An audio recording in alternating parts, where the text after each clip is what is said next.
Hello everyone, welcome to That Pedal Show Viewers, Comments and Questions Live. Dan here. Mick here, hello. We've had a day, so we're a little bit late getting going, but we've had the wonderful Mr. Simon McBride of Deep Purple fame in today, and it's been awesome. He's been blowing our minds with his rock. Yeah, it's been quite epic. I think it's fair to say he is an above average guitar player. He is yes. Slightly above average. Yeah. Yeah. So we're having a few technical problems today, which is why we're late. Everyone in the world is texting me, asking me why we're not on. Including my dad. Hello, Dad. Hello, BV. Thank you, BV, for moderating. Thanks to everyone who's there. Let us know that you can hear us okay. We today's drama, you can never quite predict what it's going to be. One day it's internet that doesn't work. Today all our Universal Audio plugins got cancelled. So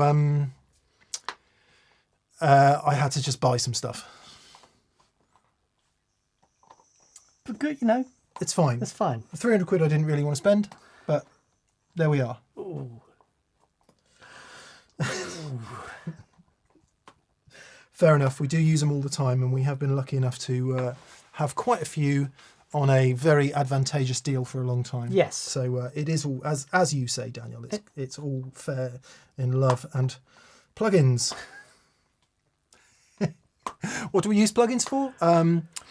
Vocal preamps to make these mics louder and do a bit of EQing and de-essing and some other stuff. A limiter. Yes. To try and make sure we don't go overboard on the thing. And a voice noise reduction piece of software called C-Suite, which is quite good. I wish we had all these things in hardware, and I have resolved in my ire that is what's going to happen next. Okay. We shall be hardware, Dan. I love it. We shall be analog and hardware. Okay. I'm at least hardware. Yeah, yes. Good. Right.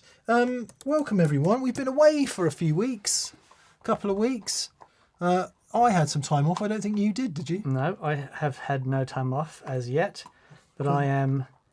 my brother's coming here on Friday. Oh, and his wife. So they're going to be here for the weekend. Nice. So that'll be fun. And I've got a birthday coming up in September. We've booked tickets to go and see... what's it called? The Lion King. No. Back to the Future, the musical. Oh wow! Yep, it's gonna be hilarious. That'll be good. Marty. Yeah, so that'll be fun. But it's everything is now it's a straight shot for us now till Christmas. Yeah, all eyes on Christmas. All eyes on Australia in December. So that's going to be fun. You seem unusually close to your microphone. I don't quite know what the hell's going on there. Okay. Anyway, there we are. Can you see if I go here? No, it's out of shot. Yeah. Good. Lots of people commenting on the SG in last week's video. So yes, I've parted with fun vouchers and purchased said SG. It's a 61 reissue, and it's not a custom shop or anything. It's made in USA one.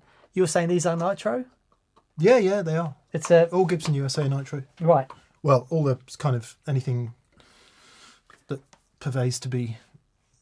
Yeah, actually, I think pretty much all Gibson USA is nitro. Right.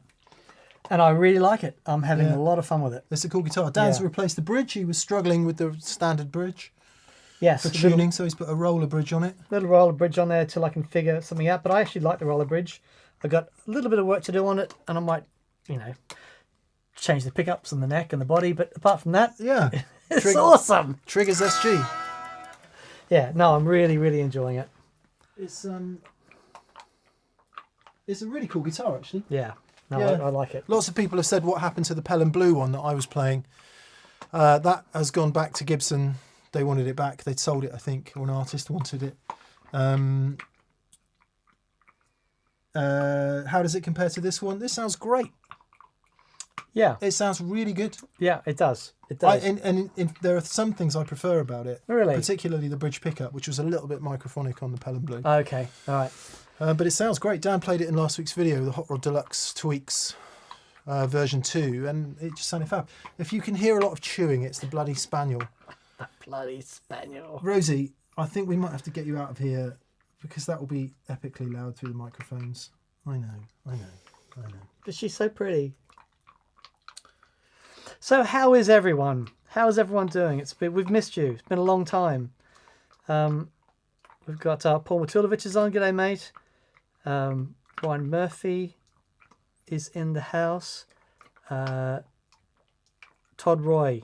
G'day, mate. He's I think I answered a question from Todd last week.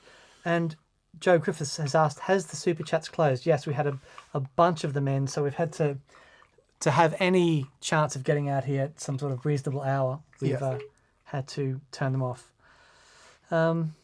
Yeah. But yeah. Marcus Reeves is on. Oh, g'day, mate. Duncan Plexico is on. Aaron Lim is on. David Tompkins. Albus Band. Aaron, nice to hear from you, buddy. Lee Michael Geller, the useless golfer. That's all of us, isn't it? Kim Half Moon is on. Hobo Roadie. Elias Blum. Lots of old friends and new friends. Thank you very much for joining us. Yeah, lovely. Quite a few people asking about glasses. Yes, I've gone up a quarter. So I've got some new Geps.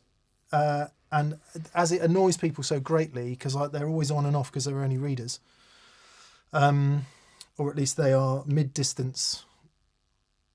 Anyway, blah, boring. I'm going to try contact lenses. And I said, well, won't that just give me the same problem? And she said, no, there's these contact lenses they do now. Right. Where you just leave them in all the time and everything will work, apparently. Really? I'm like, I don't believe that. But you can't put contact lenses on your forehead and go, and drop them on in your eyes. To many people's, they'll be very happy, I would imagine. So I'm going to try contacts. I'm going for my fitting on, I don't know, one day this week, and we'll see if that works. Because it is driving me crazy, never having my glasses to hand. Right. What I don't understand is, see, if I have them on like this, I can't see over there. Okay. And then that's a problem, for obvious reasons. So I don't see how contact lenses these contacts are going to change that. But apparently they're varifocal. Varifocal contact lenses. And because they're closer to your eye, it's much less a problem, and your brain adjusts much more quickly than it does with Geps. So we'll see. Wow. Okay. We'll see. We'll see. And we'll see how many eye infections I get.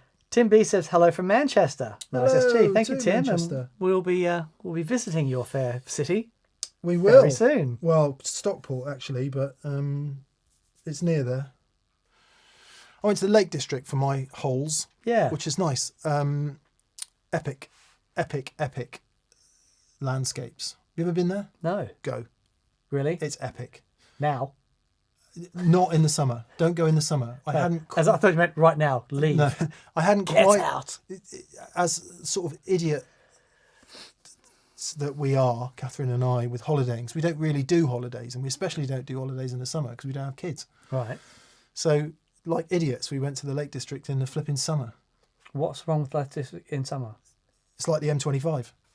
Oh, really? Yeah. Okay. Yeah. Okay. And have you ever been to the north of England? I've been to Scotland. I drove up to Scotland. I drove up to Mattamp, wherever they were. Yeah, that's the north. That's the north. It's quite interesting. That was an astonishing drive. I've never done this before, or maybe a couple of times in my life. But I was driving up to, is it Huddersfield? Yep. And Huddersfield. Sorry, to Huddersfield. Sorry, and then. Is it the Pennines that you drive through, or whatever it's called, the Misty Mountains? And I had to stop and get out of the car and just stand on the side of the road and look at it. Yeah. It just took my breath away. It was so beautiful. Stunning. But your northern gentleman is quite different from your southern gentleman. Okay. Like, like down here, we have shooters and knives, eat jelly deals, and pie and mash. Right. Your northern gentleman only has a club. And that literally the only thing they eat is mud and stones. Okay. It's quite different culturally. Right. Yeah. Okay. The restaurants will be interesting. Like Yeah. what you can do with mud and stones will be fascinating. Well, I put my suit on for breakfast as normal. Walked into a place that said pie and mash shop, and all it was mud and stones in water. It's quite different culturally, the north to the south. Yeah, no, it's very beautiful up there. A guy that did some work for us in the past moved up there with his family, and he loves living up there. Where he is very beautiful, and he says we try not to tell people about it. Yeah, because we don't want a lot of people up here. Totally understand that. Mm. Yeah, it is magic. I'd be nice to go when it's not raining, which is never, apparently. Okay. Apart from today, of course, the day we all come back to work, it's 30 degrees outside. It's just beautiful.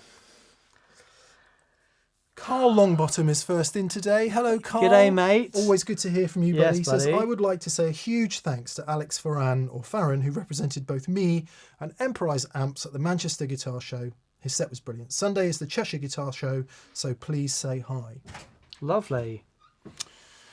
Problems, Bebbers? Hello, housekeeping. Housekeeping. Ah. Sorry, totally forget. Thank you.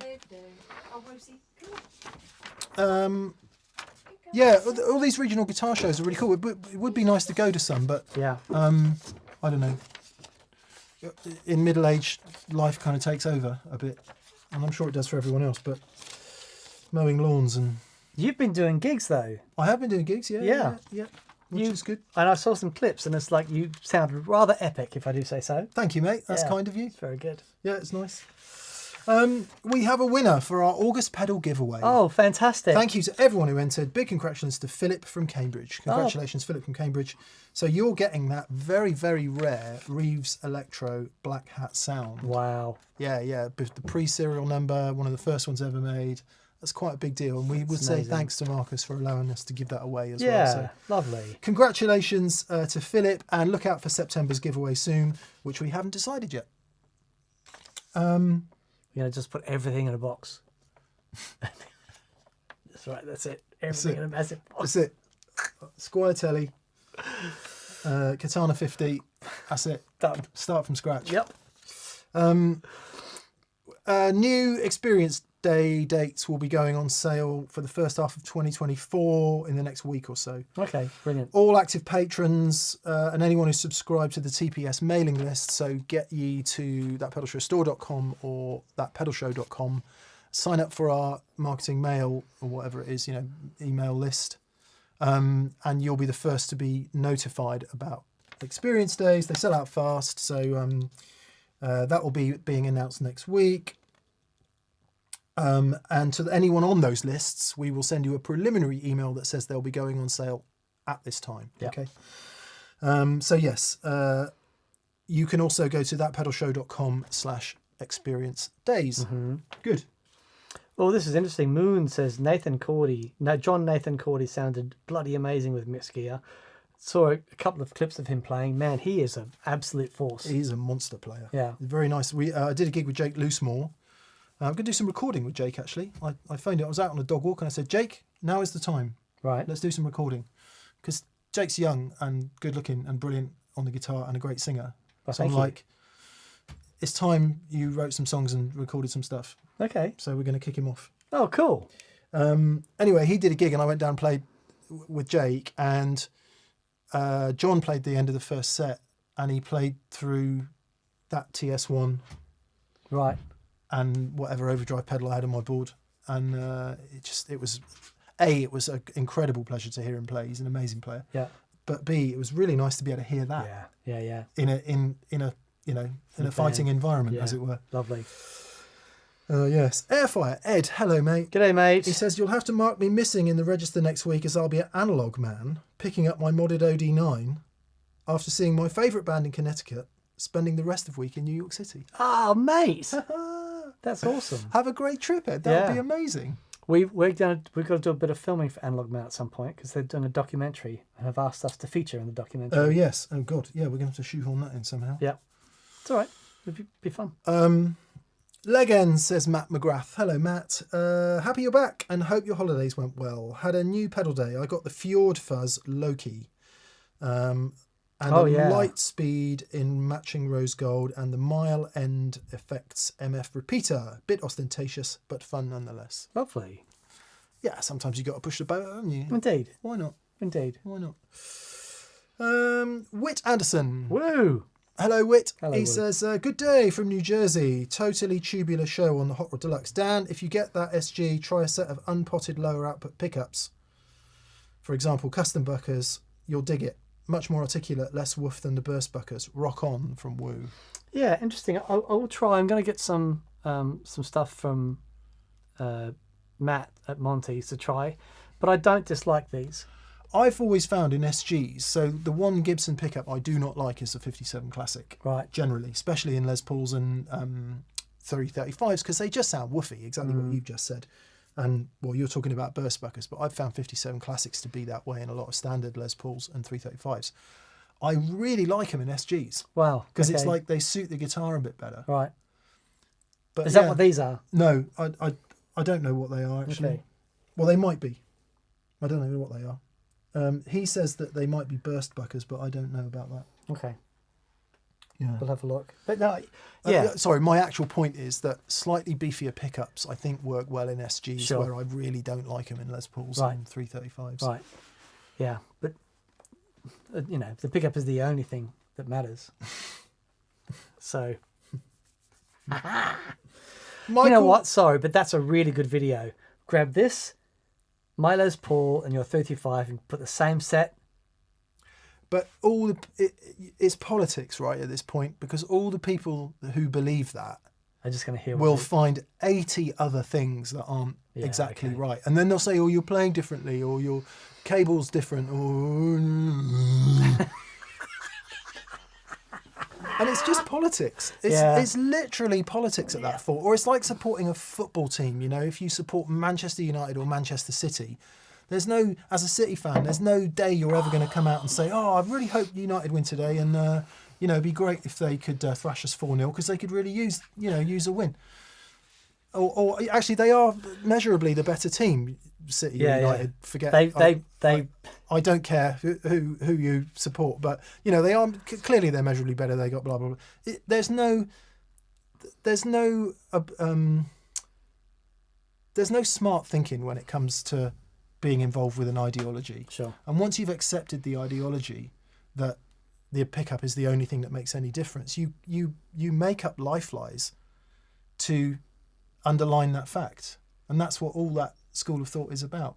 So no matter how scientific you were about it in trying to demonstrate that that's not the case, you'll never ever change their opinion. Yeah, right. Maybe because they can't hear it. Yes. Moon says tribalism at its finest. Yeah, it is. It It is, and it's totally. really daft, and it's a waste of everyone's time. So, what does Casey Musgrave say? Golden shower? Smoke your own smoke, grow your own babies, mind your own biscuits, Right. and life will be daisies. Okay, nice. Get on with your own shit, basically. yeah. Don't worry about anybody else. Lovely. I was And breathe. what did I? It's a golden hour, not golden shower. Golden hour. Okay, right. But that's what I always sing in the shower. In the car when it comes on. Oh boy. It is though. It's anyway. Blah blah. blah. Anyway. Sounds good is good, says Christian Handler. Yeah, I absolutely agree. Mm-hmm. The problem is we all disagree on what good is. Yeah, and that's okay. It's not just okay. It's fantastic. Yeah, That we all like different stuff. definitely. Otherwise, everything would be the same. Yep. And that would be a terrible world. Good. Michael Giliberto. He says, G'day, hope Michael. you both enjoyed time away. I feel a bit guilty because I had time away. Dan carried on working. And thanks for having great content for us every week. Looking forward to the Simon McBride episode. All the best from old Saybrook, Connecticut. Yeah, that will be thank you, mate. That will be a very fun show. We was kind of. He is such a brilliant player. He is a monster. He is an absolute monster. And what a great way to start back in after a break, just to be Yeah. pummeled Yeah. with that sound. Yeah. So good. So good. Yeah, it's really nice. We get reasonably tweaky about the board Dan's put together for him, and he lets us in on a couple of light, deep purple moments. Was just fascinating. Yeah, it's great. Yeah. Shane F. Hello, Shane. Hey, He Shane. says, hi, I have an old Fender Concert, which is killer, but needs attenuating given I live in an apartment. Fryette PS2 in mind. Can I just connect the single RCA cable to the PS2, or is it more complex? So the concert, is that the 15-inch? There's been various concerts over the years. There is a 410 that's a bit like a super. Right. There have been, I think there have been various concerts over Right. the years. The one I remember was like a tweaked super. I think my friend had one and it had a pull. Anyway, whatever. The way the Fryette works is it joins between the speaker jacks, doesn't it? Mm-hmm. Goes between, yeah. So, I know what you're talking about. yeah, speaker out. Because on a Bassman and a super. The speaker out's RCA jacks. Yeah. Yeah. Okay. Yeah. Sorry, you're miles ahead of me. There could be a problem. Just check what the impedance of the speakers is, because in a Bassman, for example, it's 2 ohms. And you wouldn't be able to connect that to the Fryette because it can't do 2 ohms. It can do 4, I expect. I think, yeah, 4, 6, 8, 16, I believe. Yeah, it's there. And then because there's 2, I don't know what the relationship of those 2 is, because presumably in parallel they're going to be 2 ohms. So you just need to check, and again, for the concert it might be different. Check what the output of those, what the impedance output from the power stage is. As long as you know that and you get the right cable made up, yes, it's as simple as that. But you do need to know the impedance and you need to make sure you've got the right cable. Can do 2. Oh, it does do 2? Yeah. How cool is that? Well, there you go. Forget everything I just said. So you can have any input impedance, 2, 4, 8 or 16, and then any output. But why does it say 2/4? Because the load, it will just handle that load. It'll handle it. Yeah. Oh, well, forget everything I just said. Yes, you can. Just make sure that the RCA to jack is wired correctly and life will be gravy, as I Casey love that Mulgrave thing. says. I do. The power station is such a great piece of tech. Yeah. I think, yeah. I like Fryette stuff. Yeah. Yes. Jason Clute. Hello, Jason. Hi, D&M and all the letters. Thanks to the US holiday. Oh, yeah, it's Labour Day today, isn't it? I can catch Q&A live, or yesterday, or today. I've been on an Isbell kick lately, mainly since the new album came out. Have either of you seen the Isbell documentary? No. I haven't, and I want to. Yeah. I'd love to see it. Yeah. I saw him live. Was that last year? It must be. And boy, oh boy, he is truly wonderful. Yeah, he's amazing. Yeah.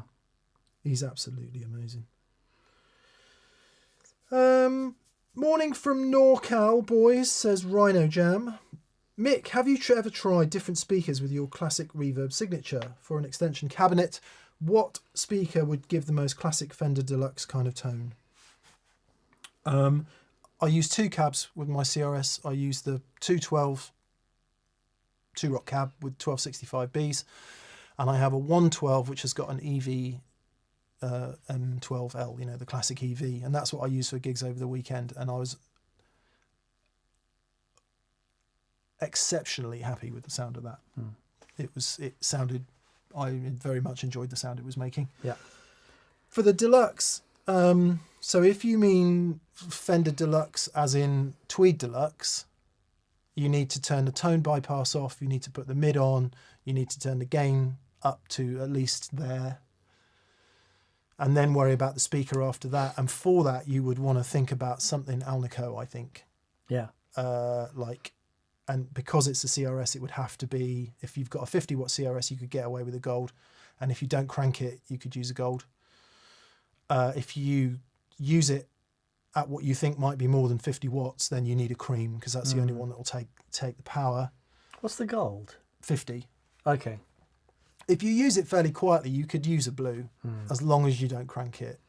Or get one of the American voiced Alnico speakers, which might even make it more deluxe type.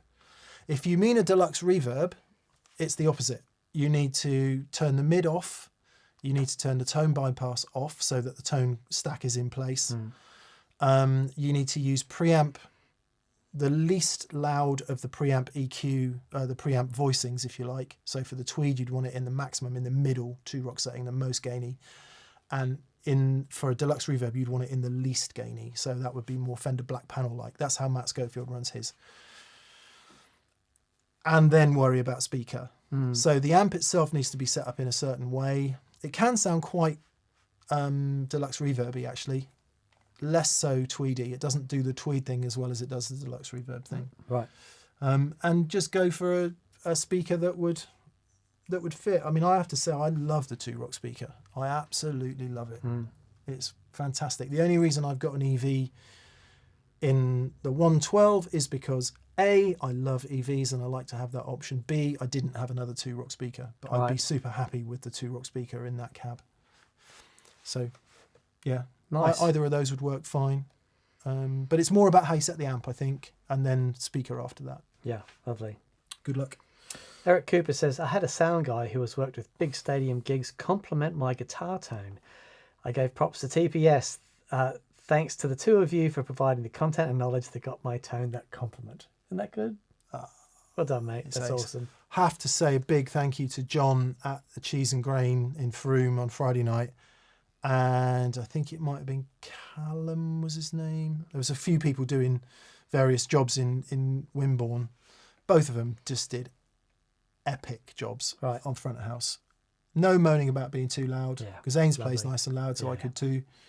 And just epic front of house engineers doing a fantastic job. And it was a blimmin' pleasure. There you go. A blimmin' pleasure. That's lovely. Who was the drummer? Craig Bacon. Right. He's amazing. Yeah, he is awesome. Properly amazing. Yeah, he's Ainsley doesn't have any slouches. No. You know, there's no one phoning it in on his gig. No, he's a real pleasure to play with, is Craig. So yeah. Props to all you front of house people out there keeping it real and not minding about loud guitar amps. We love you.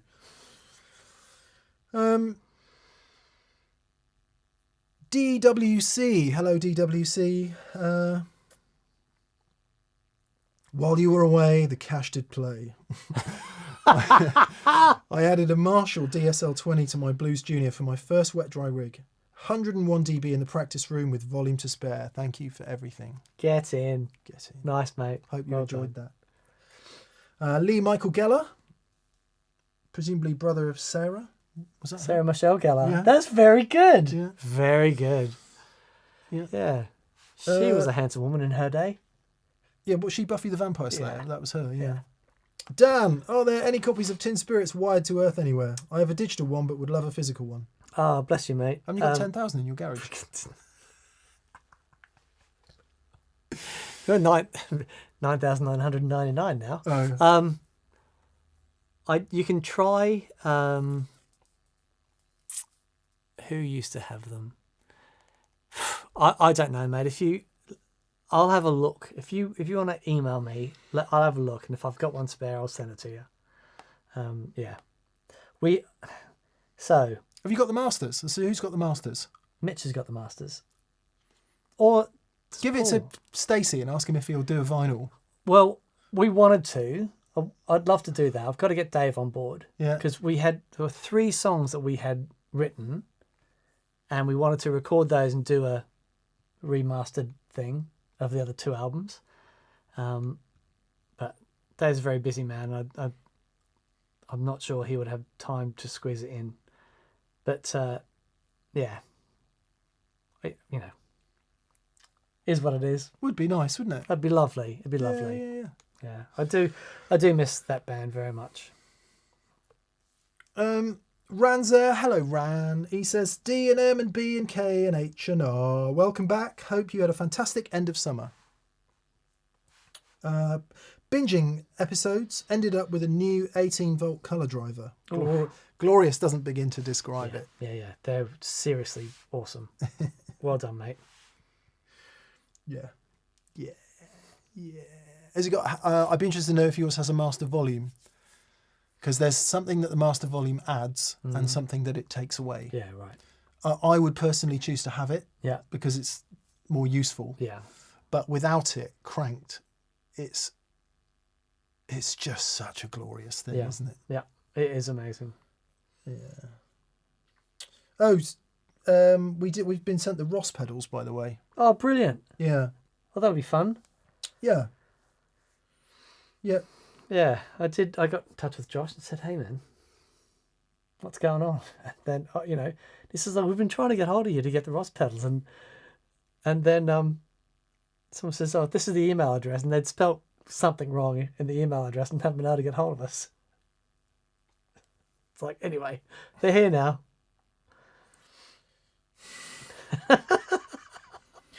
It's not that hard, Mark. It's not that hard, Mark. Is Carol Poost wants to know, if you could only have one amp for the rest of your life, what would it be? Matchless DC30. Yeah, that. 2-rock. Classic reverb signature. Even I have to check. It's been a while. I tell you what, your amp, the 2-rock, is still the best guitar amp I've ever heard. I can't. I'm more connected to the AC30 thing. Yeah, that makes sense. But it's still the best amp I've ever heard. Oh, it does a thing. It does a thing. Yeah. And when people ask you to explain it, I can never explain it. No, yeah, I know exactly and what quite you often mean. when you hear it recorded, you're like, well, it just sounds like a guitar amp. And it's very much like any sonic experience. You have to be physically there. There is no digital recreation via audio or video or analog, for that matter, that can ever do it justice of being in the room with it. It's one of the things I really enjoyed about playing.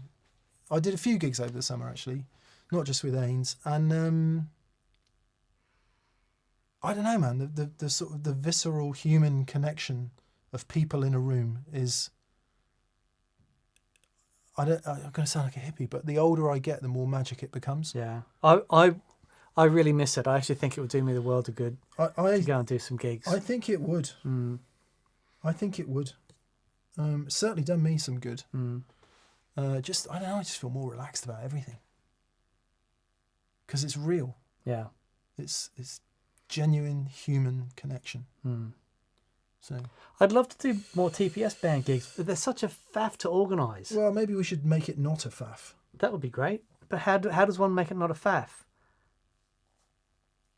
You know what it is? Let's put some dates in the diary. Yeah, exactly. Let's just do that and we'll go and do it. Exactly that. Yeah, let's just JFDI, isn't it? Yeah. JFDI. Because I haven't played since we did the gigs with Andy. That's the last time I played live. Oh, mate, no. Okay, we need to put that right. Chris Costabile says, how did you guys accumulate so many amps? Well, time is a factor. Time is a big You have to remember factor. Dan is 52 years old. In September, I'm 52. 52. I will be 50 in March. I've been playing the guitar and buying amplifiers since I was 13 years old. So there's 37 years of stuff. I bought the AC30 20 plus years ago. Yeah. And we get given quite a lot of stuff, truth be told. But the majority of amps Actually, we've bought. The Wallace was we got given the Wallace. Yep. You got given the Sovtech. Yes. Because Josh gave you that. Yep. Most of these other things at eBay, the Victory, I didn't pay for because I worked for Victory at the time. Right. Most of these other things are either eBay or Reverb, or you bought it off somebody you know. Yeah. Yeah. Pay for the matches. Pay for the Lazy J. We can also, because of having worked in guitar journalism for so long, and because Dan's in the business, we can also buy stuff at trade price new, usually from somebody, whether it's directly from the manufacturer or from a retailer. So we've taken full advantage of that over the years.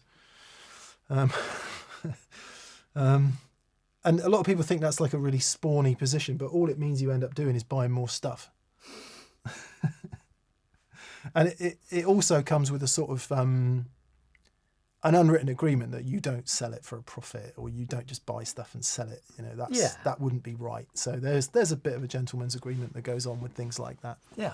Not I'm not sure saying everyone sticks to it, but we do. Yeah, absolutely. I mean, it's funny, the amps that I use, and I've used for ages, like, the Matchless was my dream amp, and that was, a really expensive amp, and had to, it took a while to get the funds. It's like, okay, no, here we go, ready for it, got it, and absolutely love it and worth every penny. Yeah. But it does, it's over a period of decades that these amps have been acquired. Yeah. And you trade and you swap and Yeah.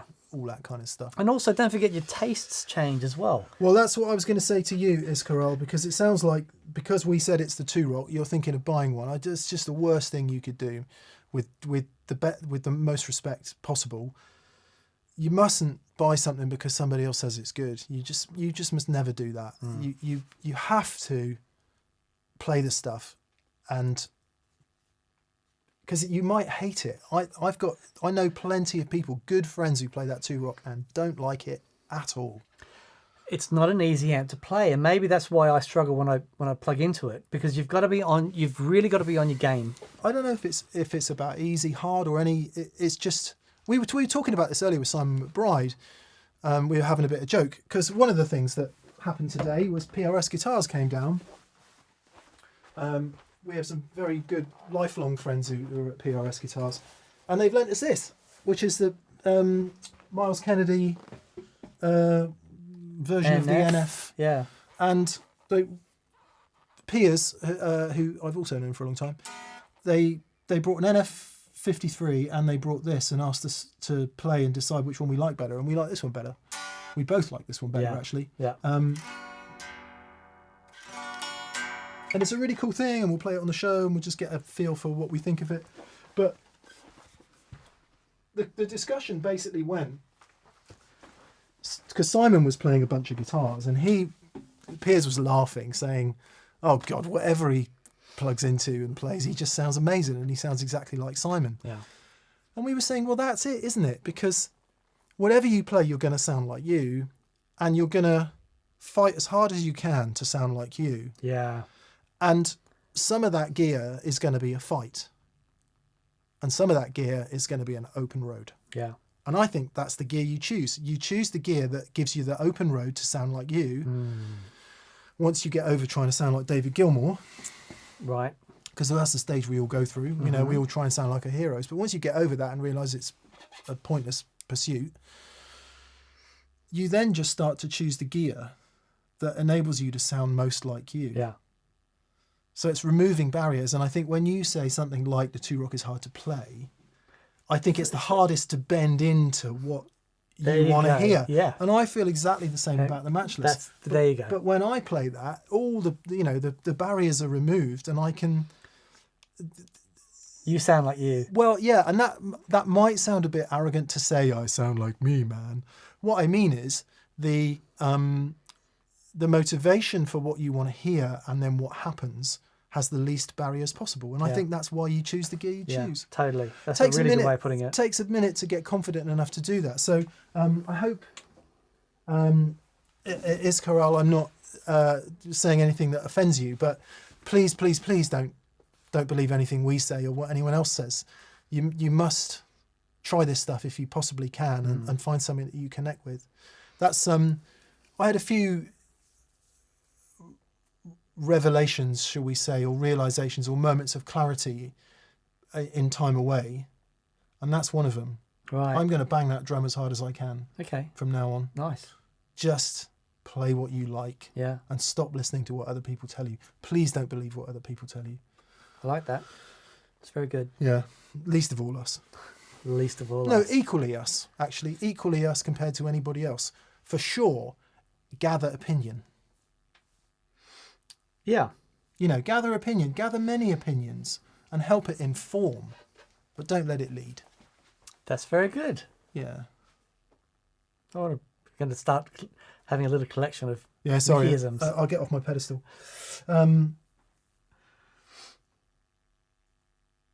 Yeah.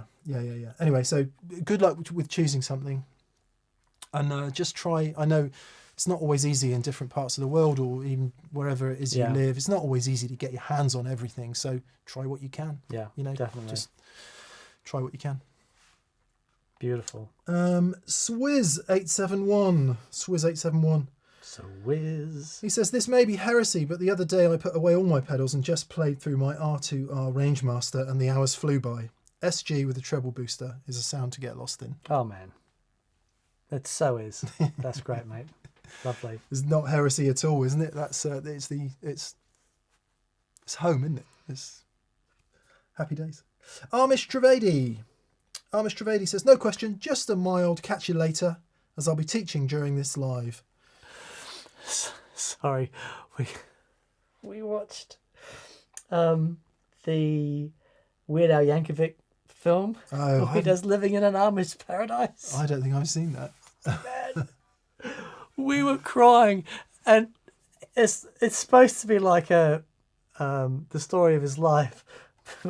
Weird Al's just written, I hope to confuse as many people as possible by this film. And it's got absolutely nothing to do with his life story. And it's just flippin' hilarious. But sorry, Amish Paradise, just, yeah. Anyway, Okay, I'll have to please watch carry on. that. I'll have It's to great. watch that. So good.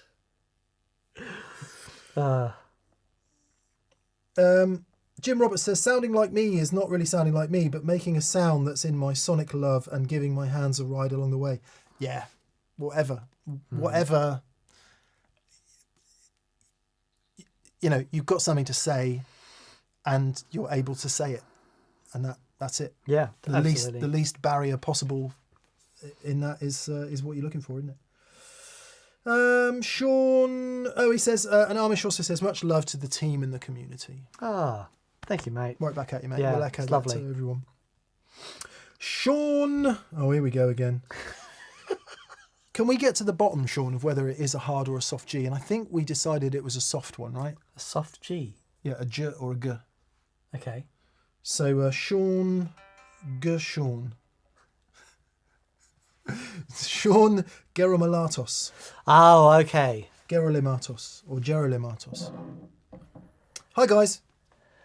Great to have VCQ back today. It's good to be back. First, if aliens came to visit and you had to play them a single song that epitomises rock and roll, what would it be? Second, have you tried the Halcyon Gold? Haven't tried the Halcyon Gold. I don't think we have one yet. We do. We do. We do have a Halcyon Gold, and we probably arrived. have tried it. No, it arrived. Oh, okay, it's over arrived. the break. It would be a Rolling Stones song, and it would be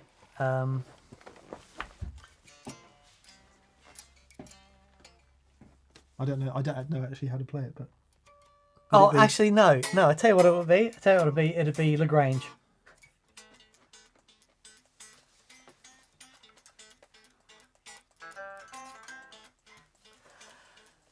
That song, I had a look at that on YouTube the other day because I wanted to. There's a lick that he plays that's been bugging me.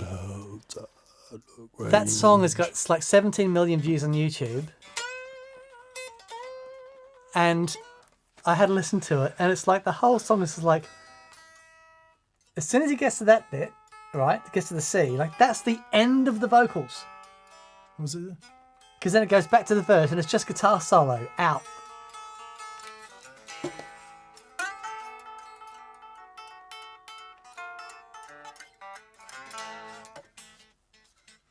Mine like would this- be because we had Simon in today and we were talking Deep Purple.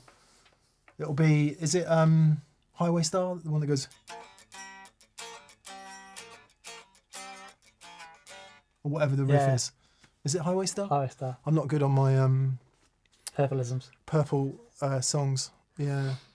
But oh, man, he was telling us some hilarious stories today, and about their writing process. Yeah, brilliant.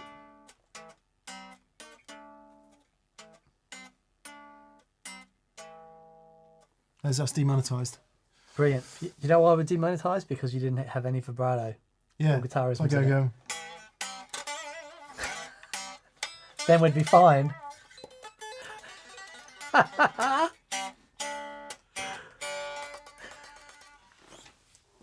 We had a conversation about how badly people play Smoke on the Water by not playing it with discipline. I like this. It's nice, isn't it? I like it too. Yeah. I like the 5 position thing. So that's the Miles Kennedy. Yeah, we decided that the Miles sounded a little lighter and snappier than the regular NF53. Yeah. Which I was expecting the opposite, given that Miles is such a awesome rock god. I was expecting a bit of a, Yeah. Bit grungy McGrungerson. They always play so nice, these guitars. Yeah. I mean PRS, by the way. Mm-hmm. Yeah. Carl says, why is it that we don't see much guitar with the page wiring? Because to me it's flipping awesome. I don't know what the page wiring is. Who was it? I bought a harness. For my 335 from. Those guys.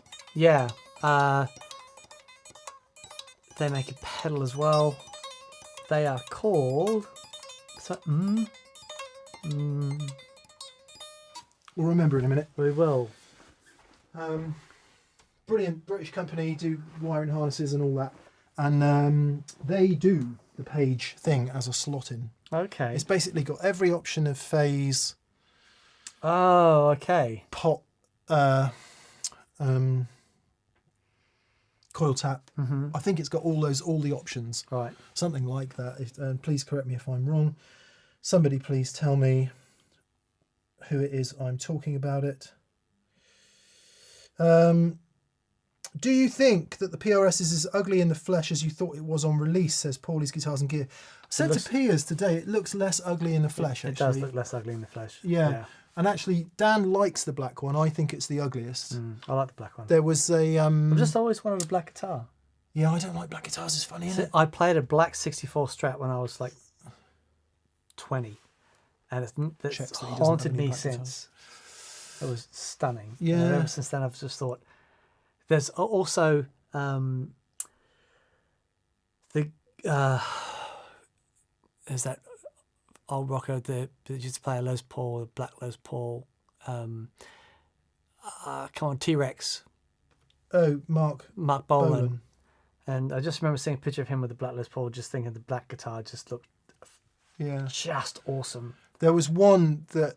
So he brought down a few because Simon was here. Simon wanted to try them as well. And there was an ash body, or I presume it looked like ash to me, that was like a cream, but you could see the grain, like the grain had been stained a different colour or something. Yeah, I thought that one looked the best by a million miles. Right. Yeah, but, that was nice. It was also the lightest, but Simon was like, I'm having that one. Soft G, Gerolimatos. Gerolimatos, very good. Yeah.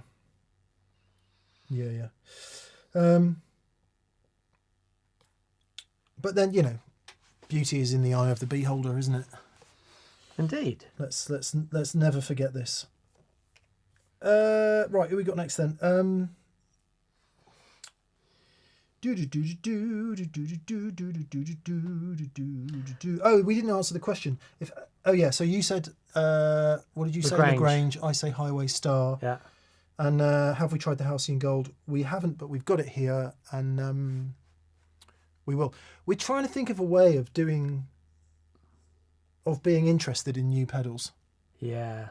Which just sounds like a crazy thing to say on that pedal show. Because I'll speak freely for a second. When the Ross thing happened, and it happened so joined up across 85 different YouTube and this is just the latest example because they all happen like this. Yeah, absolutely. This is not, I don't necessarily mean to single Josh out. 6 String Supplies, BV, thank you so much. 6 String Supplies are where I got the harness and where you can get the Jimmy Page. Mm-hmm. Actually, he did say send us one to try, and I was actually semi-interested in that. Okay. We'd have to find a Les Paul we'd want to put it in. I'm not changing my gold top for No, put it in mind. anything. In mine sat there being sad. So And for sure, I don't want to single Josh out for this because everyone does it, but I had the first, and Josh is the best at it, let's be honest. yeah, he's amazing at it. I had a very strong feeling of this is commerce. Mm. Don't get me wrong, it's a great story. It's a great brand. It's interesting that it's brought back. Mm-hmm. But I had that first kind of like, do we need this? Right, Is this required? Or is this just trying to take more money off more people? right. And that's, I appreciate I might upset people by saying that. And then I thought it's part of a wider thing that's been setting into Dan and I a little bit, where there's just so many pedals. And if you become totally consumed in the fact that there are so many pedals, you lose The reason they exist in the first place. exactly. Yeah. And the art and the music and the thing that they're for goes away. Now, the other thing I would say to that is everyone goes through it and everyone deserves and should have their time in it. Yeah, sure. But it might be that my time in it, for the time being, is just wearing a bit thin. Sure. I've done gigs this week where I took the smallest pedal board. Mm-hmm. Lovely stuff. Really amazing stuff that I am super privileged to be able to use and have tried loads of things to get to this point. Sure. But what was it? A TS10, a Klon, albeit in one box. But did you not need to go there to come back? Exactly. Yeah, that's what I'm saying. Everyone deserves and should have their time. Sure. But I don't know. I don't know how, if you're coming to it new now, I don't know how you do that, because when we were kids, the only thing that was available was Boss, bit of MXR if you were really lucky, bit of Electro Harmonics if you were really lucky, Arian maybe, Yeah. maybe a bit of DoD. Yeah. Certainly where I was, that was literally all that was available. Sure. Now, where the hell do you begin? Yeah. How do you make any sort of choice, whether the Ross distortion or the insert whatever other distortion is? And I think it's become, moving on from what we were saying earlier, or what I was saying earlier, it's basically politics. Right. I support this brand. Sure. And I'm the same, don't get me wrong. The reason I play a vintage Strat is because I am Fender to the core of my soul. Yeah. So I'm the same, I'm saying I have the motivated cognition, the same that anybody does. But with the endless marketing and the endless new pedal releases, the only differentiator is brand. Right. At some point. Theodore Adorno said this about music a long time ago, and he was roundly shot down about it in the 50s, that pop music was all the same and you had something called pseudo-individualization. Right. So it was all the same except the little trinkets around the edge which made it different. Okay. And I don't know, maybe I've been thinking too much, but the Ross release put me in that mindset. And I thought, okay, well, the only way out of this is to stick them on the board and see what we think. See if anyone cares. Yeah. Yeah, I think so. For us, I mean, don't really have much interest in being part of a marketing machine. You know what I mean? Yeah. I'm genuinely interested in trying them out and seeing how they go. I think because it is an interesting story, and which is perked me interest up. I want to see what they're like. I want to see how they, because the originals are amazing. And I don't want to take away from the whatever motivation may well be there. Sure. From a place of good faith, you know? Totally. So I don't want to be cynical about it, but nevertheless I had that feeling. Yeah, of course. And like I said, it is an example of 100 different releases that happen. And what's interesting about the pedal thing now, it's become so massive, and we talk about, say, let's just take a fuzz. the fuzz thing is so interesting because you can just change one tiny thing and you have a whole different sounding pedal, and some people will dig it. And if there's a compelling story and you feel somehow connected with whoever's telling that story, it leads you to. I mean, I'm I'm not fooling myself to say I'm not in that business myself, because Well, you are, because no one else makes a product that does what you do. It's totally unique.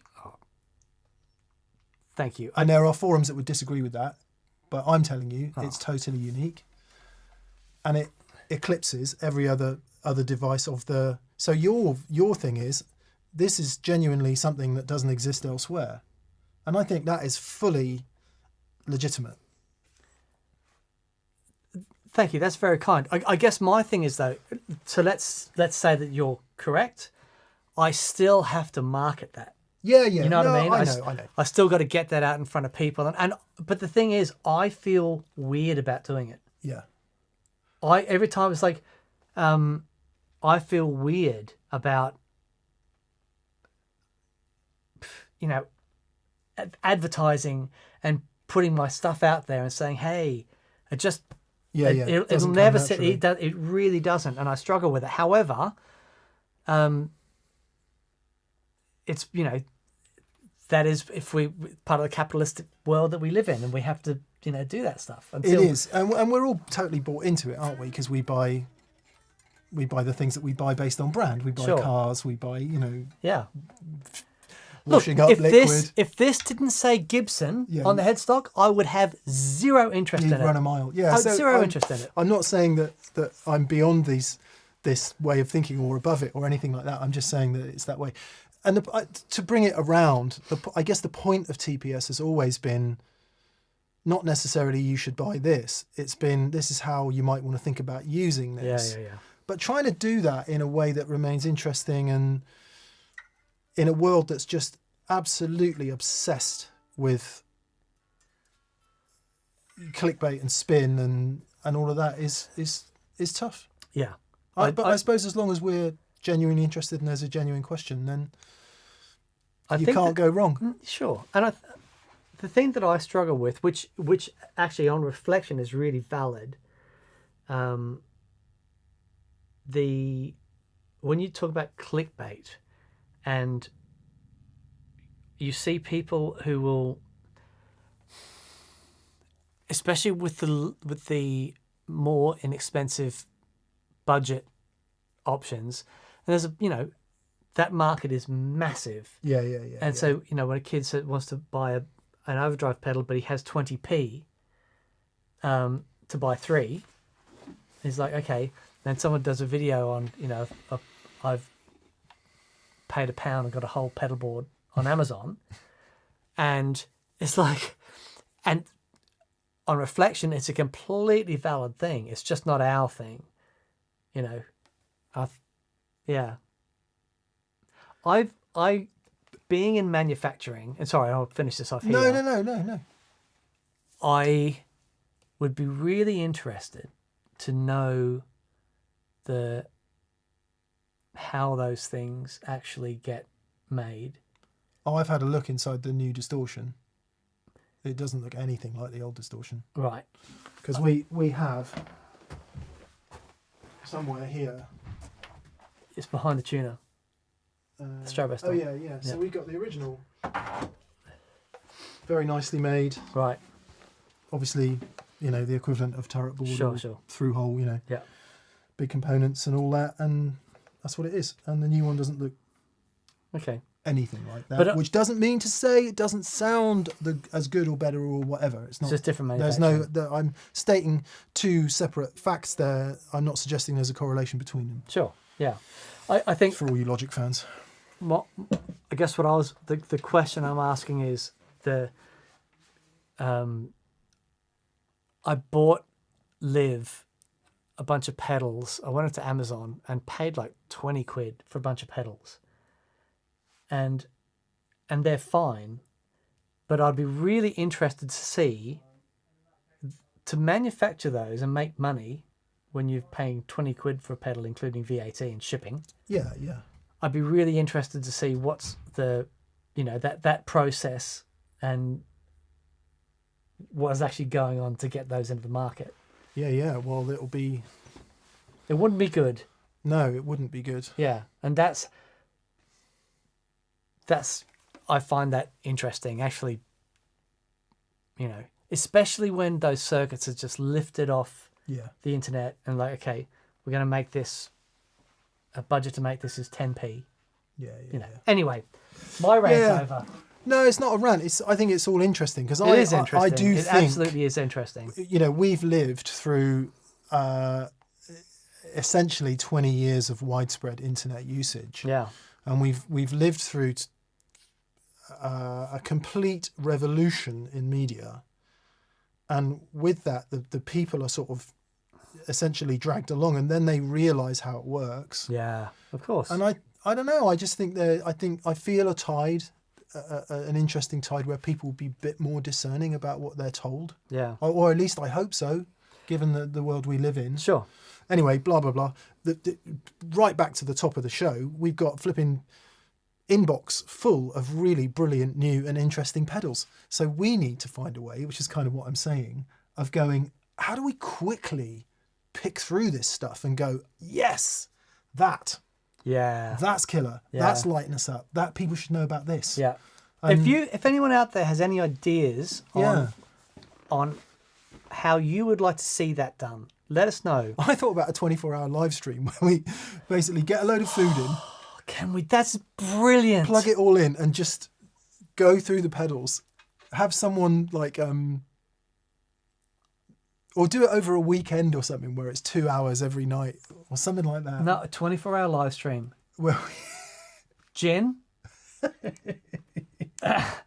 Come on. That is a brilliant idea. We'll take here every pedal at TPS in 24 hours. We'll line them up and play through every single one of them. Come on, let's do that. I'm up for that. I think that would be awesome. Yeah. All right, let's do it. Let's do it.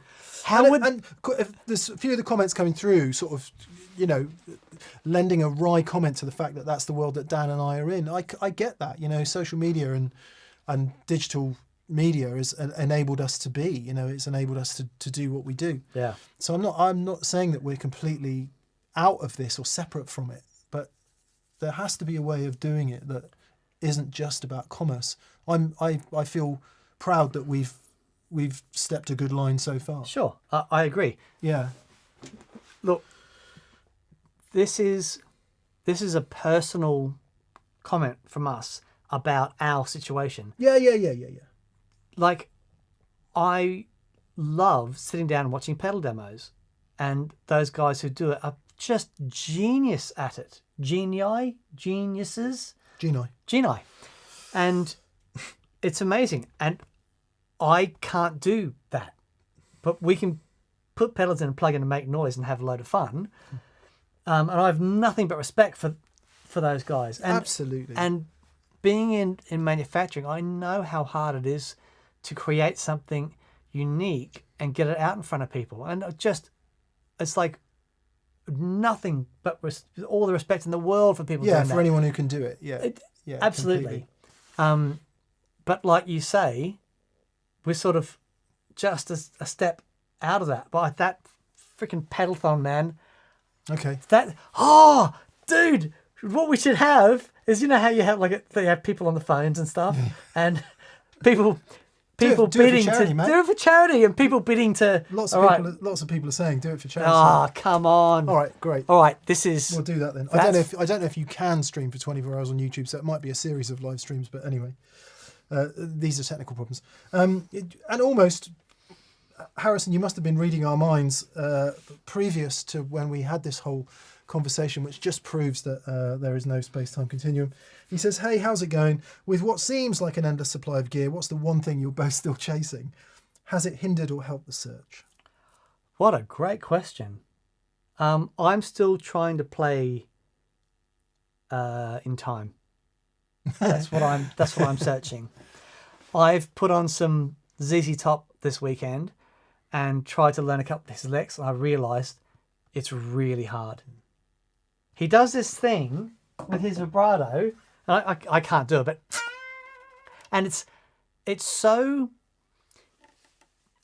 balls out rock and roll. Yeah. It's so tough. And just to kind of throw something off at the pass, I don't think he was using 7s or 8s at that point. No. A lot of people say it's about that. Yeah. Well, when he hits that bend in the Grange, it's at the top of the bend, isn't it? It's like it's just E flat. It was so good to play E flat. Sorry. It's interesting to hear that guitar in E flat, actually. Awesome. Yeah, I'm on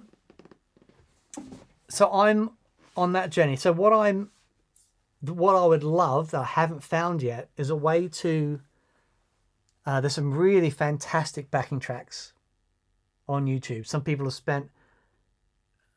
got bands in and done it properly. And what I want to be able to do is the Waza headphones are really good, like for 6 o'clock in the morning. But I do want to be able to, when I'm working on this stuff, have proper, try and get the closest to that experience as I can. So ahead of the gigs with Ainsley this weekend, I had it blaring in here, Right. The records, and at near gig volume, I guess, not quite because this PA won't go that loud. Did it work? No. Right. This is. And I this felt is really it. off, and I thought, Right. oh God, I'm going to play really badly. And then You played beautifully. as soon as we got on stage with the band, and everything's together, because Craig's so good, Yeah. Okay. I just felt like I had all the time in the world. Right. And I was a bit nervous, and I did fluff a couple of things. But anyway, don't worry about that. That happens. In the most part, I thought I played well, and I was really happy with what I played. Right. And I really loved it. I really enjoyed it. And I think if there's a way of both of us, but you coming here, doing it wherever, just being in a room with people playing and jamming more often, I think that'll do it. Yeah, I agree. That's what will do it. I agree completely. Yeah, I agree completely. like a complete badass drummer who's gonna. Craig's tempos are off the scale. Right. Just bang on. Absolutely nails it. He's got a BPM monitor that he listens to before each song. Okay. And he just gets it, and he's like on. Yeah, I played with Dougie for so long, and we're like, follow me to the dark side. Yeah. Yeah. There's a lot of excitement, but yeah. What am I still chasing? Interesting enough, I was trying to help Ainsley out. So we did the couple pedalboard shows with him where he went from just amp, guitar, volume control, and he wanted to add some stuff to that, like a delay pedal and a bit of tremolo. We took him wet dry, and he loves it. And we thought he was going to give up on it, but he absolutely loves it, and he still uses it. Now he's got to the point where he's going, okay, I need some presets on my delay. Oh, because I'm getting bored. Because what happens is some of them there'll be a dotted eighth, some of them will just be a straight quarter. But Craig, the drummer, gives him the tempo and he taps it in. And because Craig always goes off a BPM reference before he counts the song in, we can program it into the delay pedal. Yeah, and he'll have his presets, and that'll be fine. It'll be set. So before the gig in Wimborne, I think it was, he came in here and we plugged a couple of delay pedals in. Do you know how hard it is to find a delay pedal that will do just some really basic things? So have a short amount of presets. Yeah. Have control for tone. All the things that you would want on your delay, including subdivisions, and it be. Because obviously any of the modern digital delays can do all this stuff, but they're impossible to use for someone like Ains. I'm still looking for that delay pedal. Right. We ended up with the Free to Tone flight time, and I showed him how to program it, because combination of programmability, ease of use, instant, no diving in menus, even though it looks complex, and on top of all of that, sounds amazing. So he's going to give that a go. But I said, get onto Yuki and try and get a Future Factory, because it's even easier to use. Yeah. The Future Factory is crazy good. Because the one thing you can't do on the flight time is easily change the repeats and level of the delay. You got to scroll through them. You've got to press 3 buttons. Whereas at least on the Future Factory, you can just bend down and do it. Yeah. So that's what I'm still looking for, is a delay pedal that is easy to use, sounds great, and doesn't have 58,000 things I don't need. Sure. Yeah. So, yeah, and I do it. Sometimes putting small boards together for gigs. I come in here and I'm like, oh, what delay pedal should I flip and use? So the one I used for these last 4 gigs I've done is the UA Delverb. Oh, that thing's killer. Because I don't need presets. I Yeah, just need just that knobs one that I thing, can tweak. And the reverb sounds flipping great. Yeah. So, yeah. Anyway, blah, blah, blah. Tell you what, they're hearing the SD 3000 today for the first time. Far out, man. That thing is incredible. I was looking at that with green eyes. Yeah. Because the UI on that seems... Killer. We're talking about the Boss SDE 3000 digital delay, which they've done. Boss are just killing it with delays at the moment, just aren't they? amazing. Amazing. Yeah. Oh, this is good. Trevor Hart says 24 hours punctuated by appearances by Joey Landreth, Dave Gregory, Graham Coxon, Ed O'Brien, and Noel. Oh, that'd be awesome.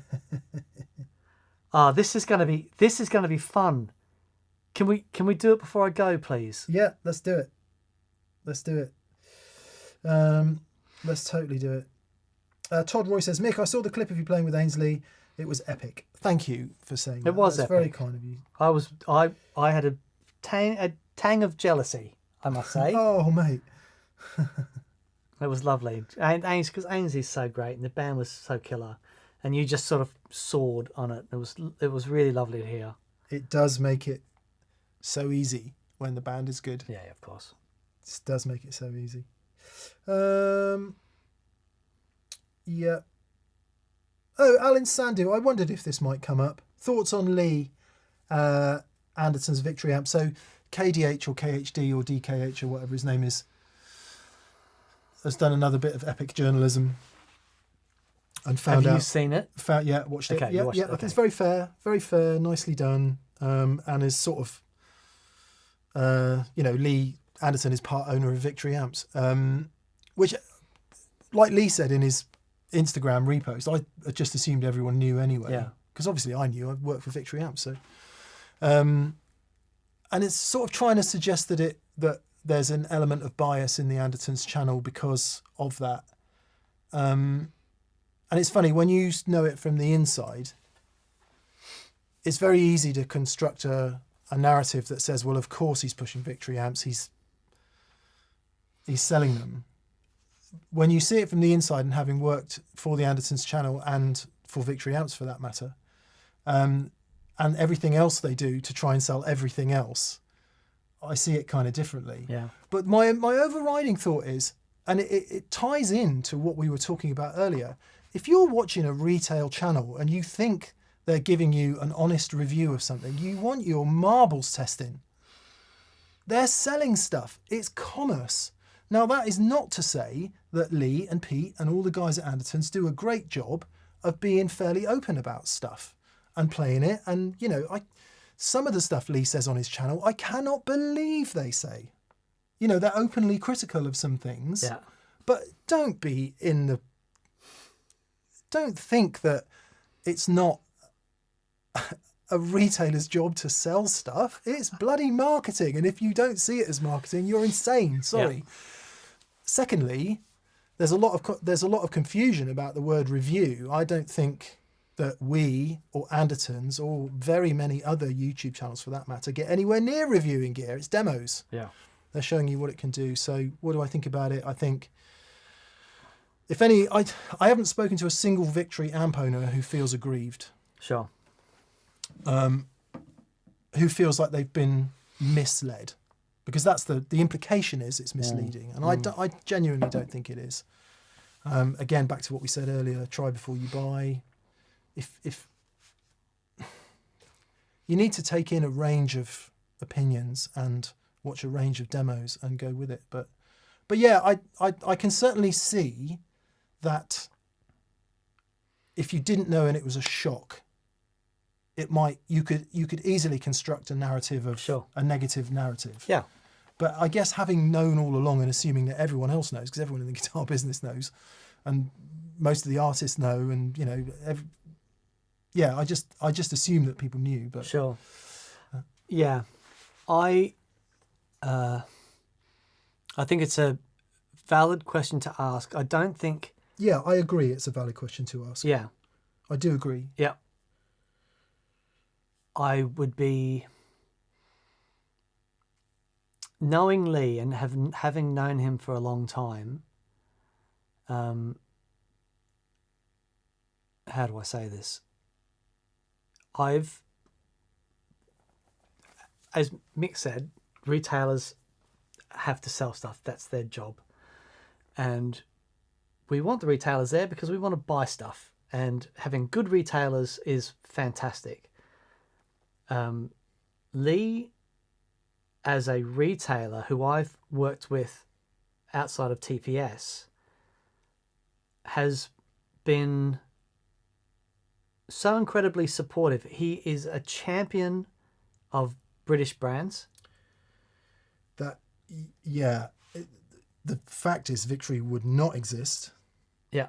And a lot of jobs and people involved would be out of work. Yep. Now, I'm not saying that it's some moral crusade, but they wouldn't exist without that. Sure. Yeah. And I'll just say, so through post COVID and stuff, my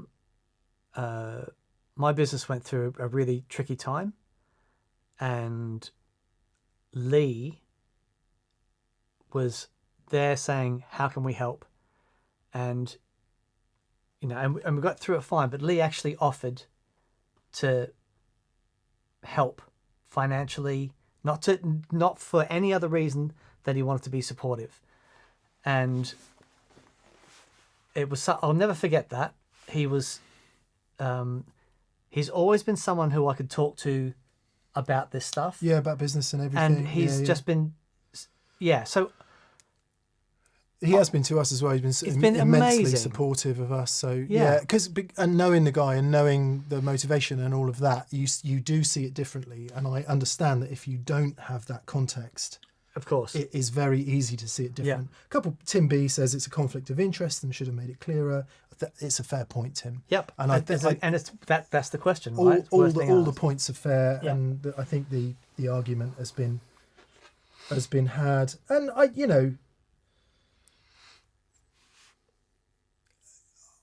I'll stick half a hand up for KDH being one of the only people online doing anything like that. Yeah. Asking questions, and coming from a semi-journalistic background, it is important to ask the question that no one else is asking. That's important. But I think you do have to be thorough about it in ways that go beyond maybe one YouTube video, but that's why I'm not that interested in journalism, because to do it properly requires years and hundreds of thousands of pounds. Yeah, sure. Yeah, but it was an interesting thing. Yeah, it's an interesting. I think it was worth asking the question, but there we go. I hope it adds to the.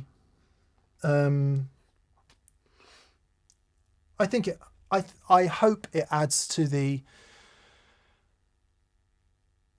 To people just being a little bit more discerning about what they're watching. Sure.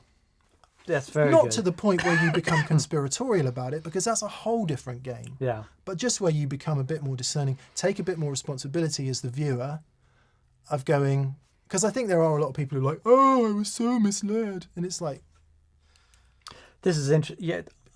Take some responsibility. Absolutely. If you think a retailer isn't there to sell you stuff, then there's a cold question that needs asking there. Moon has said, I think the problem was handled well by all people involved, like adults. It's a good thing. Yeah. I thought, there you go. Yeah. But again, it's politics. If you love Lee, you're going to agree with Lee. If you love KDH, you're going to agree with KDH, because no one is going to strip it apart, do the work, ask the logical questions, do the research themselves. They're going to believe what they want to believe. And that's the bit about the internet that drives me nuts. Yeah. But this is where we live. Mm. Yeah. Cool. Yeah. Edward, I agree with you. He didn't do it improperly. Yeah. No criticism of KDH. Yeah, not at all. Yeah. Yeah, yeah. And as I say, I think it is someone. It's good to have people out there poking. Yeah, It's an important part of a democracy, isn't definitely. Got to have the other side. Got to keep them, keep people on their toes. it? Yeah. Richard Clark, who's asking how much KDH was paid to give Victory and Andertons all this great PR? Well, that was okay. So that's interesting in itself, right? Yeah, yeah. I can't remember who said it. There's no such thing as bad publicity. I would disagree. I could think of some really bad publicity. Yeah. I can think of some publicity that could have been better, but was handled so poorly that turned into horrific publicity. Yeah. Yeah. Joe Halliday. Hello, Joe. Hope you're well, mate. He says, do you have an experience with the Selmer Little Giant? Well, I've just got one in crocskin to match my tape delay in 50 watt treble and bass. We've actually got his tape delay here, by the way. Also finally got my Labrador, called it Hendrix. Awesome. He's diminishing my productivity of late. Yeah. Good luck with that. Yeah, mate. Good luck with that. Rosie nearly broke me, I have to say. You remember those days? I do remember them. I know that you're a shadow of your former self. But then you were reborn. Yeah, yeah. And I can't imagine it any other way now. she's just... I haven't tried a Little Giant, have you? No. I played a fair few treble and basses and liked them all. The treble and basses are fantastic. Yeah, yeah. Yep. It'd be nice to hear that someday, Joe. Nice one. Paul Matulovic. G'day, mate. Do legs. Do your End hands. at the lips. Help me. Only when drinking wine. You get the legs down the glass in a good... Oh, in okay. a good Bordeaux, maybe. Okay. Certainly a good Cab Sav. Maybe in a Shiraz. Very good. He says, shout out to Barber, who is from central Pennsylvania like myself. His gain changer is a beast. But now you have me wanting a tone press. Oh, man. Or pump. Tone pump. When we have experience days, and we have a lot of people, and they bring gear in and they're really excited for us to hear it, and we love it. It's great. But when I heard that tone pump, I was like, flipping heck, this thing is epic. And I emailed David straight away. I do want to get some more of his gear on the show. I think David holds a place, similar to Analog Man and the guys that were there early on, first pedal compressor with a blend on it. That was his idea. He's a very important figure in our world. So I want to get some more pedals on him. Hopefully someday, we'll meet him and, have a chat to him, maybe get him on the show. But yeah, he has got a set of ears on him and he really knows how to design a gain circuit that's got some character and stuff. Yeah, love it. It's brilliant. Yeah. So obviously the Andertons channel is the Andertons discussion is dominating the chat. So lots of people are a bit annoyed that it's dominating the chat. Yeah, but anyway, I think we had a chat. That's done. It is what it is. I think it's okay. This is important that we can have a conversation about this. Yeah. I think just being able to have a conversation about Just it conversation, isn't it? is really important. Yeah. There's no value in shutting people down and not just hearing what people have to say. Yeah, and being grown-ups about it Yeah, and trying to definitely. weigh it up and understanding that everyone has a point. The problem is we're all trying to leap to a nice little conclusion that satisfies us, and it might just be that that's a little grayer than Sure. it's a little harder, isn't it? And it might just be that we have to what's the great quote that Eckhart uses? Accept the possibility of a different narrative. Yeah, right.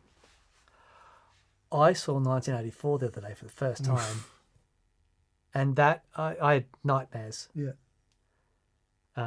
Yeah.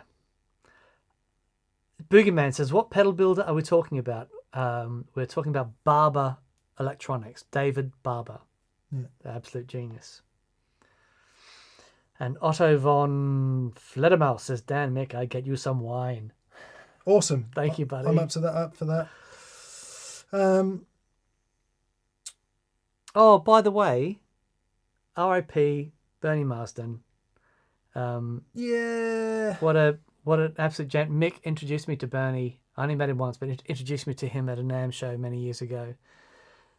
What a sweetheart. And I've been, epic guitar player. And watching some of his YouTube performances, what was amazing is how much the crowd was with him when he was playing. Yeah. He just had this thing that... He definitely had an electricity on stage. It's amazing. I remember watching him with Bonamassa at least once, if not a couple of times, where, I don't know, it's like this larger than life. And I would say this about Byrne when he was alive, by the way. Yeah. I'm not just being overly sentimental because he's died. Because you knew him. Yeah. Yeah. And he had it. I saw him play loads of times, and he always had it. He would always take people with him in a way that was so endearing. And yeah, it's beautiful. Yeah. R.I.P. Bernie. Yeah, you will be missed, mate. Yeah. Dwayne Jessam says, Bernie, true gentleman. Yes, indeed. Yeah. Richard Clark says, just to be clear, you guys don't own barber pedals. No, we don't own barber pedals, and paid for my my barber pedal. Yeah. And so I stopped. Tony, nice to hear from you, mate. He says he's got a new record out. It's called Singing Ghost Stories on Bandcamp. All sales going to Projecting Grief. Another album I could not have made without TPS. Yes, it's gear, but what's the point if we aren't making music? Guitar Legends. So Tony is somebody we met a few years ago at the Birmingham Guitar Show, as I remember. And Tony just got the bit between his teeth and started making music and making music and making music and making music. Amazing. Good for you, buddy. Yeah. Yeah. Mike 2203. Hello, Hey, Mike. mate. Mike has been to an experience day, 2 experience days, in fact, here at TPS. He says, hi, DMC RBV. I have dozens of Marshalls. Yes. I keep collecting. Some get used infrequently, but I enjoy them all. Do you have any thoughts about collecting?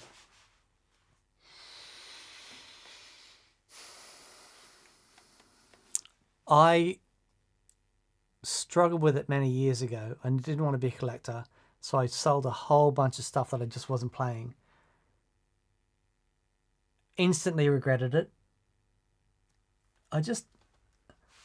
I think guitars are lovely things to have around. I think if I was just collecting Figurines.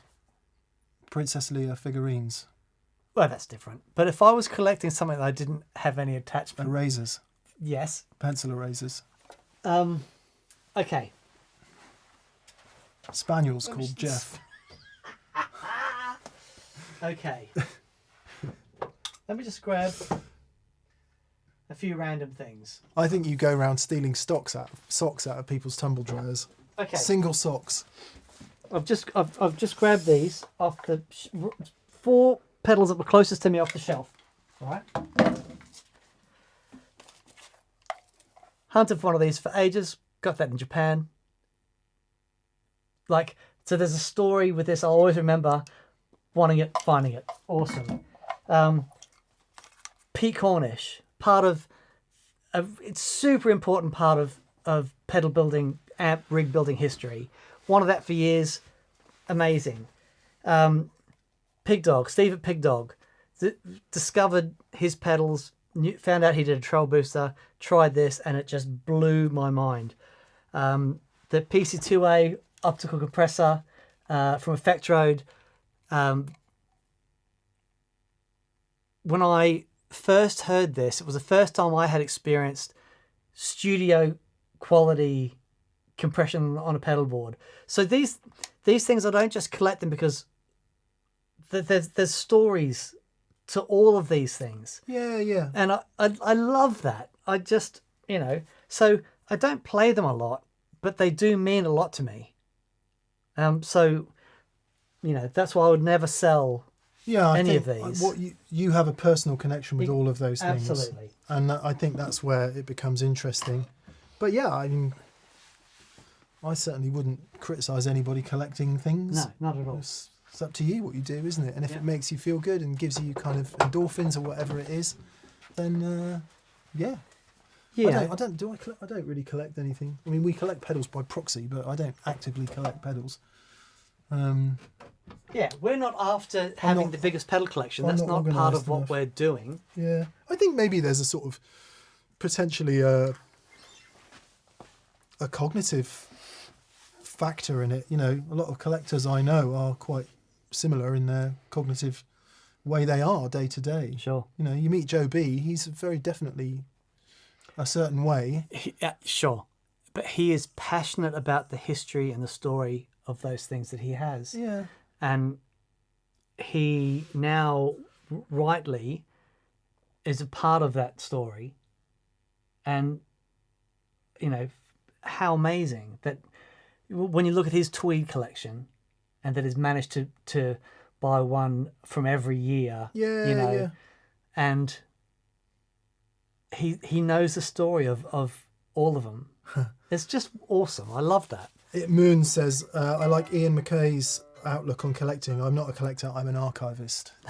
Very good. That is definitely what Bonamassa is. Yeah. I mean, those things are being kept for posterity, aren't they? So yeah, I mean, whatever floats your boat, isn't it, really? The thing I'll never forget about Joe, because he's my mate now and I call him Joe, Yeah.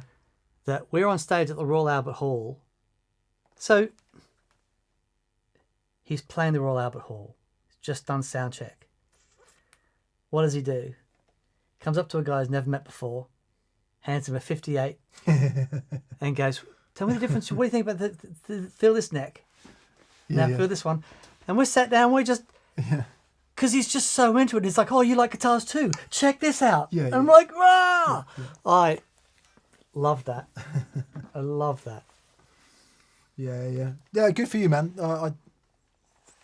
I certainly know the feeling of once you get a couple of things and you want to sort of start to understand what the other things do. Yeah. So I got quite a lot of tube screamers because I'm like, oh, I've got this and that and that. I wonder how the TS10 really does differ. Sure. And I know that just plugging one in a guitar shop or borrowing one from a mate isn't going to cut it. I need to live with it for a couple of years Yeah. and plug it in every now and again and kind of understand it. And so some of it I think is motivated by discovery. That would be a noble way to collect things, wouldn't it, perhaps? Yeah, totally. If we want to use those terms. Paul Matulovic, he says, keep green carrot pedals in your thoughts. I wanted to order a plum, but the ship seems to have run aground. Oh no. Yeah, I didn't know about that. Mike Venart will be this Friday's show, I believe, and he talks a little bit about green carrot pedals because he had a signature pedal with them for a minute. Yeah, I've got it here. Brian Carpenter ordered a Victory Sheriff preamp pedal and watched an older video of yours about it. Any lasting impressions? Hope it can do usable Marshall tones. Yeah, if I just take this wad of cash out of my pocket that I've been given to say how brilliant it is. Yeah, well, I did work for Victory in terms of made all their videos and stuff, and often in the early ones I played most of the guitar in them as well, because that's what I did at that time. I was a freelance content creator. And I was always open about it as well, by the way. What do I think about them? The way they're designed is really clever. So you can have it so that it essentially, if you've got an effects loop on your amp, you can have it so that it bypasses the front of your amp and just hits the effects loop return. So it is functioning as a proper preamp pedal. But when you turn it off, it will allow other pedals to go through and hit the front of your amp. So you don't, with most other preamp pedals, you have to kind of make the decision that you're not going to use the front end of your amp. With the Victory V4 range, they enable you to do that. So you can either be in the preamp in the effects loop return, or you can switch it off and be in the front of your amp. I think they sound good. Dan and I, the best Valve preamp pedals money can buy are the Kingsley ones, in our opinion. Those are the ones we like the sound of the most. But they don't have that functionality that the Victory does. Marshall sounds is a very, very contentious subject. Yeah. I do know that through voicing the Sheriff range in the first instance, Martin knows plexis inside out and upside down. He knows what the Marshall sound is. And a lot of those early Sheriffs were pretty gnarly. They were very martially. And of course, a lot of people have been tuned to think that a Marshall plexi is the sound of Van Halen or Jimmy Page or whoever else playing one in a studio through a bunch of Neve with an amazing microphone, loads of compressors and outboard gear. And they think that's what a plexi sounds like. So when you're presented with an actual plexi, it can sound a little bit arresting. And I think that's the early Sheriffs, certainly the first gen Sheriffs, were that. Anyone who really got Marshalls and loved it, loved it. Yeah. Anyone who's expecting a Friedman or something softer didn't get it. Sure. So with that caveat, I would say they work great. They sound great in a sort of proper Marshall kind of way, albeit with more gain than you would expect out of a traditional plexi. So yeah, I think they're pretty decent. Hand on heart, I would choose a Kingsley, just because they work with my gear a bit better. Yeah. But certainly good. Also interesting in that they found these old military tubes that weren't like a standard tube. Yeah. The tiny ones. And re-engineered them for audio. Yeah, it's brilliant. And it's just a nice story. So, Tim Jones. And me. It's not unusual. Oh, that's very good. Yeah. Well, Tom's lesser known younger brother, Tim Jones. Tim Jones. You're not Tim. You didn't used to live in Yetminster, in Dorset, did you? Because I was friends with a guy called Robert Jones who had an elder brother called Tim, and David. Right. And Mister. and there was another one. There was four of them: Robert, David, Tim. Yeah, that's a tangent. He says, "Do you have any thoughts on mental health and playing? I played 2 nights with a band, and as my mood changes, my playing completely changes as well." Obviously, I have a lot of thoughts on it. Yeah. And I could talk about it for about 5 hours. Yep, I have thoughts. I'll do the most condensed version of this I've ever done. Okay. Here's how I think it works, for whatever it's worth. Your brain is capable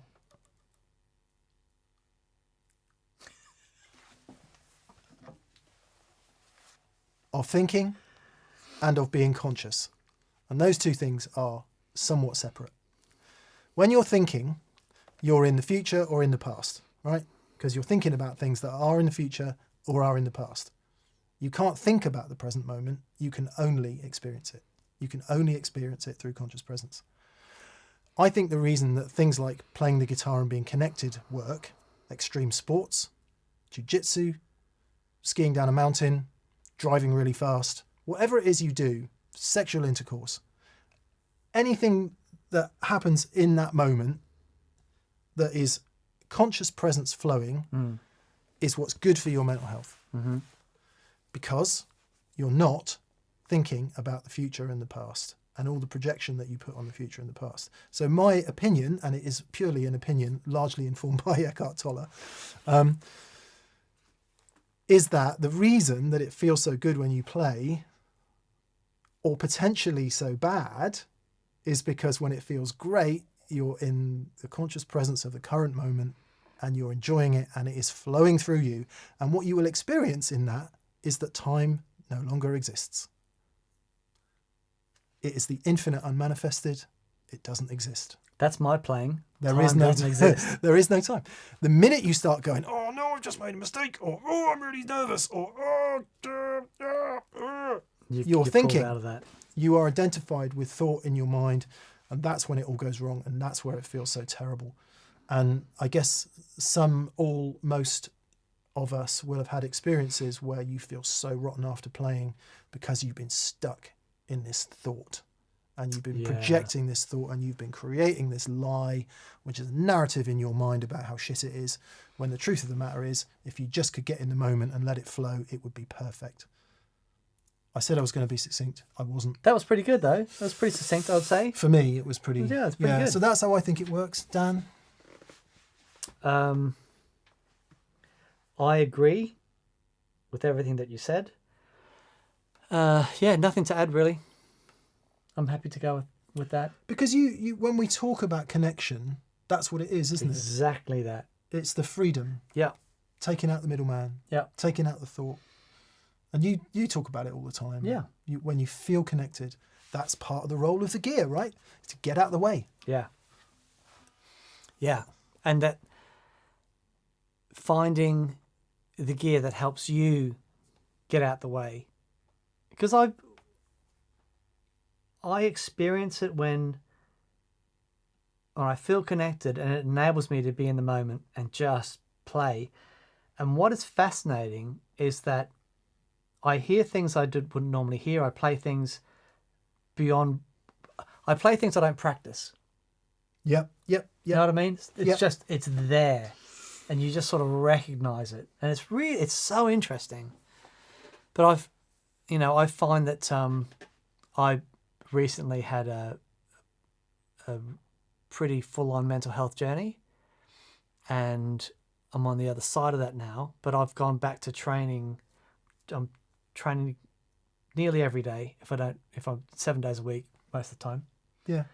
And that's been a big, I just had to stop from injury, so I had like 6 months off, and I'd forgotten how important that was for me, just to spend that hour not thinking about anything else. And so I got my thing now. So my training's at 6:15 in the morning, so I get up 5:30, go training, come home. I'm home by 7:30, and I'll play guitar for half an hour, then get ready for work. It's just the best. I just love it so much, and I have the best day. Yeah. Because I've just managed, an hour and a bit of just being in the moment. Yeah. It's been really great. Focuses and centers. So your next job is not to get attached to it. Sure. Is to not need it. Yeah.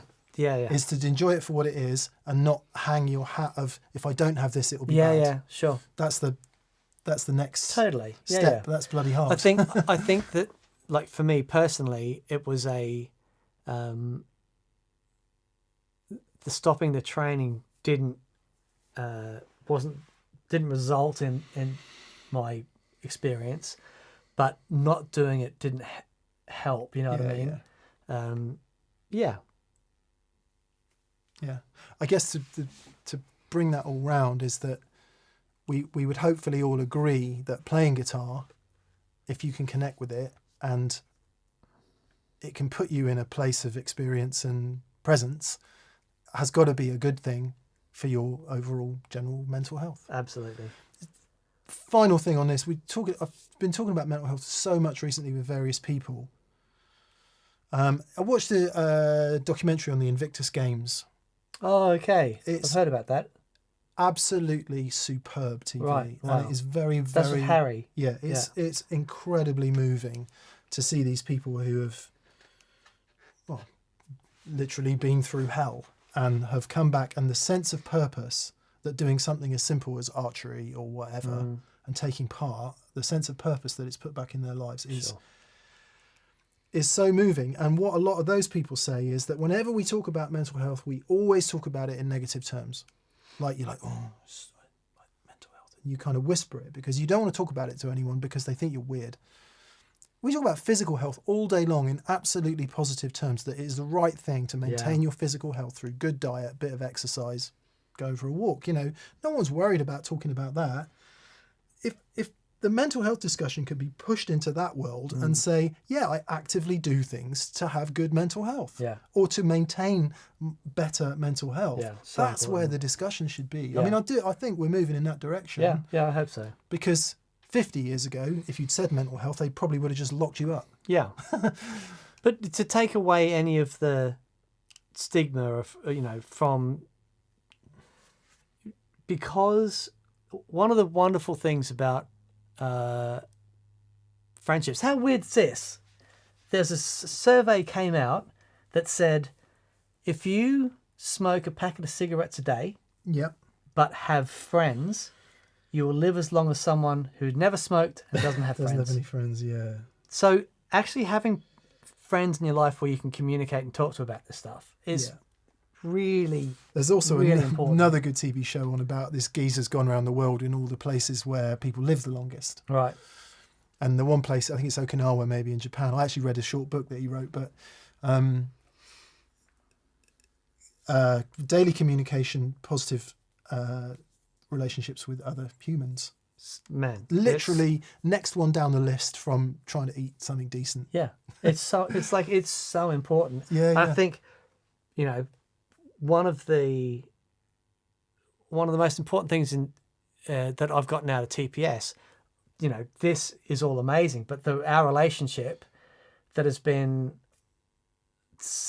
you know, because we've both danced with the darkness, and actually just being able to talk about it with someone else without feeling it's a weird thing to talk about. You know what I mean? That alone is Yeah. is Well, so powerful. Thankfully, that is changing, and that's good. So yeah. Yeah. Sorry, we Sorry, we've said we'd really be drifted short off, about haven't it, we? and we've ended up being really long about it. So, but it's really important. We do feel very strongly about it. Yeah. You know, it's much more important than what tube screamer should I buy. It just is. Just. Yeah, just. First time catching you live in what feels like ages, says Thomas Cook. Oh, cheers, bud. What are each of your favourite riffs of all time? What about underrated or overrated riffs? Also, I built my first pedals in the last few months. Much love from Indiana, USA. Oh, well done. Well, IN, which I assume is Indiana. Favourite riff of all time? Favorite riff of all time. Okay, is this? I don't know. I hope we don't get into the conversation about what is a riff and Yeah, what is a melody. my favorite riff of all time. You can argue with me if this is not a riff. That's this.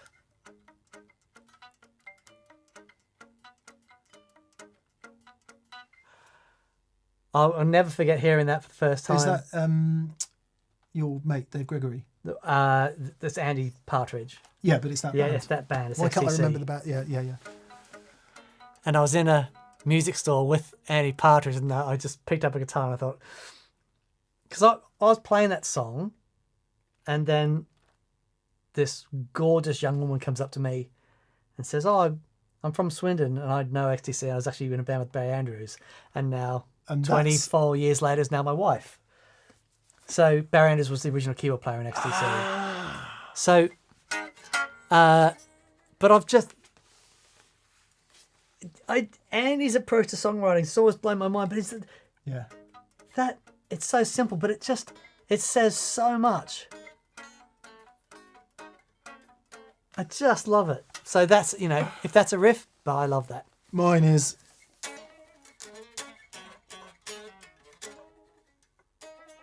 It's just not right without a wah wah. Sorry, this bridge is just touching the flipping guitar, which is really annoying. Sometimes if your strap bridge is kind of touching but not touching, you get this really weird.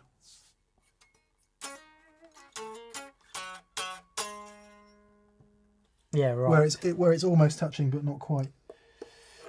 Oh, my strats are in such bad order at the moment.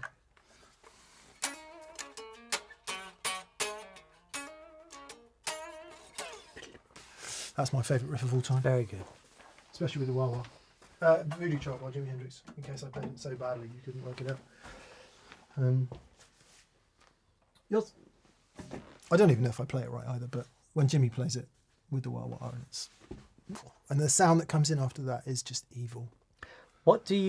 So the Jimmy version versus the Stevie Ray version, because I heard the Stevie Ray version first.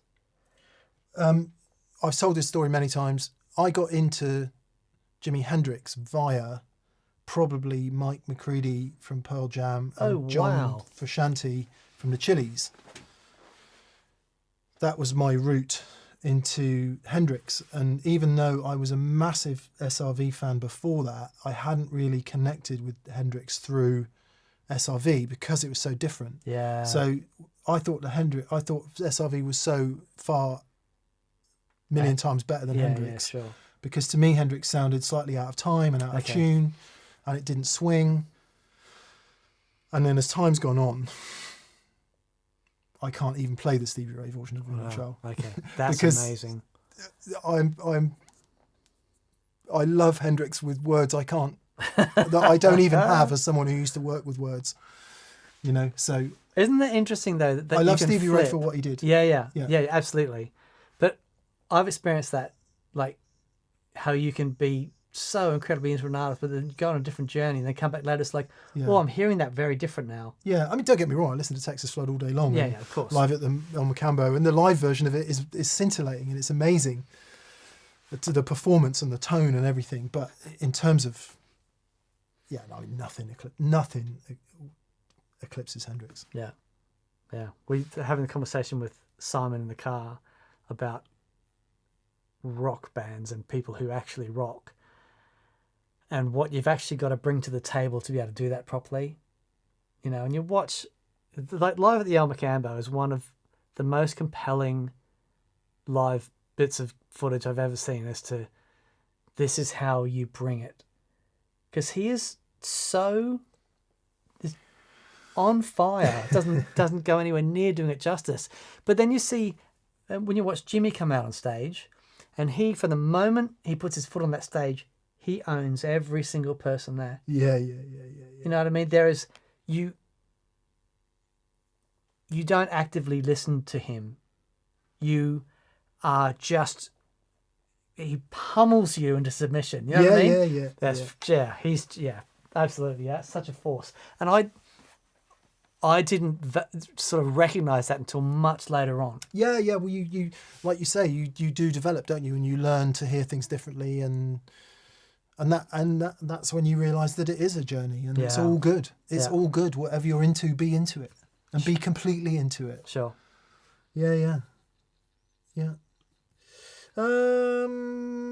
Paul Matulovic, since Yins had your ring mod show, I've been considering picking some up, and I seem to be in luck, as Flower Pedals is in the next county, seem to be re-releasing theirs. P.S. I hope Dan likes his H picks. Hello. Paul came to an experience day, and he bought some picks for us from Honey Picks. And I was like, that's very nice. And they had some, Paul actually had them done for us, where he had our faces and stuff sort of engraved in the picks. So that's really lovely. And it was only recently where I had run out of picks, and I thought, I want to practice. What are these weird looking things? And I picked it up, and I haven't put it down. Oh, really? I am besotted with this thing. Okay. And I've I'll start the egg timer. Fine. And so I've been in touch with Rich at Honey Picks, and he sent me some. I bought some more. Just noticed something. But yeah, I'm loving them. They're really great. DB me, it was on. That's cool. I should try it. I still the old prime tones. Yeah, can't get away from they're it. fantastic. Yeah. So I started using a Although I have managed to lose a lot this week. Right. I started using the Flow, the Jim Dunlop Flow pick, at 1.5 mil, and I really liked having a bit of the edge on it. But I started using that, and it sort of had the thickness and stuff of the prime tone, but it just had a bit sharper edge on it. Sharper edge, yeah. But certainly if you're doing that. Yeah. That. Yeah. But this, because it's a bit longer here on this edge. Yeah. I don't know. I just really, really enjoying it. So what you need is the Gibson Big Pick. So that's it there. Let's see if I can get it. Lose. There you go. So that's what it looks like. Really super cool. Yes, our favourite, or my favourite ring mod, if such a thing could ever exist, is the Fairfield Circuitry one, Randy's Revenge. Amazing. That is pretty spectacularly good fun to play. I've and- only played that ring mod of theirs and the little mini pedal with no foot switch on it. I mean, we really want to get some more of the stuff on the show. Just ace stuff. Yeah, really and actually, great. to be fair, the old EHX frequency analyzer, the big box one, that does a thing. Yeah, it really does. That does a thing. Good luck, Paul. Jim B, hello from an overcast Akron, Ohio. Just got my first G&L 96 ASEC Classic in trans red. Come on. Plays as good as it looks. Do I remember you? One of you had a G&L experience. Well, it's funny you should say that, Jim. In 97, it would have been, just after I joined Guitarist magazine, I bought a trans red ASAT Special. So the one with the slightly bigger MFD pickups, or whatever they were called. MFD, I think that's what they were called.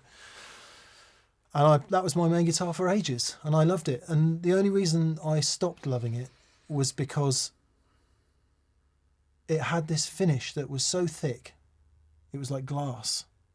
Yeah. And the guitar just wasn't aging Oh, wow. at all. Yeah, okay. And it just Even looked like after a gig shiny after new gig. guitar, Yeah, which yeah. loads of people really love. Yeah. And the other issue I had with that particular one was it was a one-piece maple neck, and something to do with the grain or something meant that I was forever tweaking the truss rod. Right. Because it The wouldn't- two truss rod? There's the double truss rod on those? I would imagine it had a biflex, Right. which is one truss rod, I think, but works both ways. Okay. I would guess, I can't remember, but I couldn't get it stable, that particular guitar, so I ended up selling it in the end. I did have an ASAT Classic with a B and G bender, and when I went through my financial meltdown in 2008, I had to get rid of everything, and that went, and I deeply regret selling that guitar.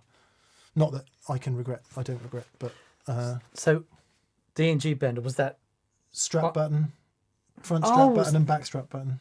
what, you push like that? Yeah. No! It was such a cool guitar. It was a custom shop thing, super rare, trans blue. Someone out there owns it. Oh, wow.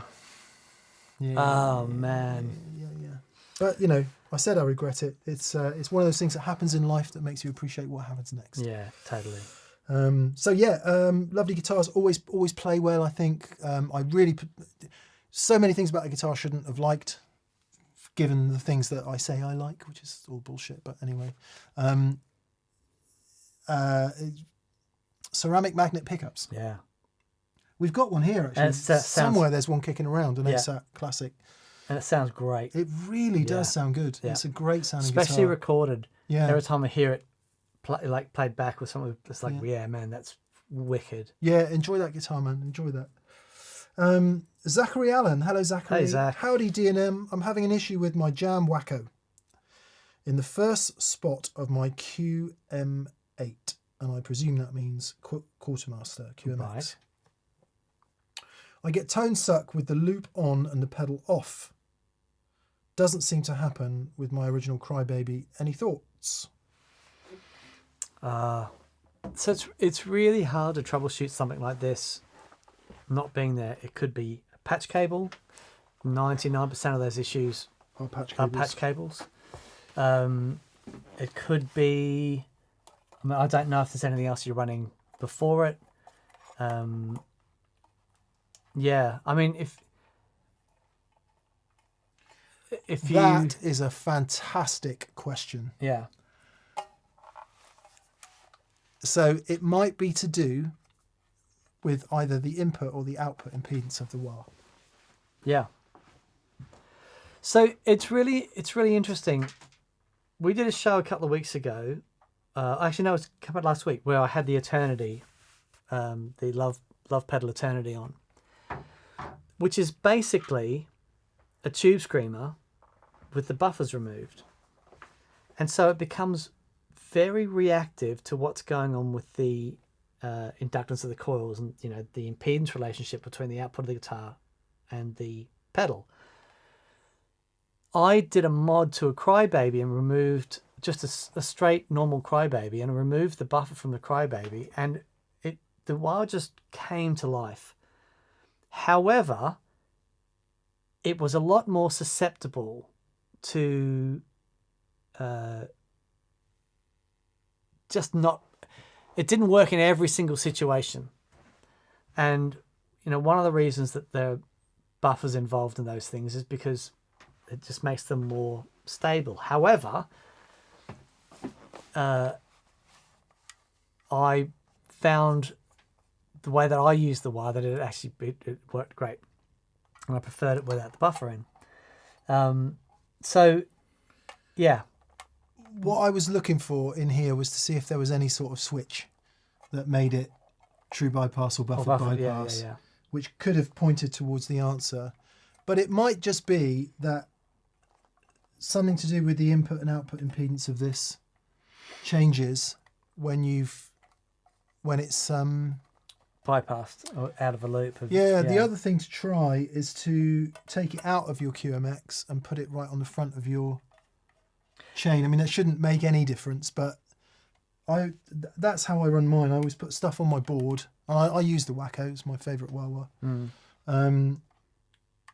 I put all the stuff on my board, the small stuff, and then I carry this separately and just put it right on the front of everything before everything. Yeah. So the great and thing, that works. Yeah. The great thing about the wire is because you've got to step on it anyway to use it. So, and that does have a really good true bypass in it. So try it right in the front of everything. It'll give you a loop back. But generally, like 99% of those issues is always a patch cable. Yeah. Solderless or soldered, they can all go bad. I get the thing where the earth doesn't quite connect. Yeah, right. Or the hot wire maybe snaps inside the jack, so it makes a partial connection. Yeah. Can that happen? It can happen. And they get weak. Yeah.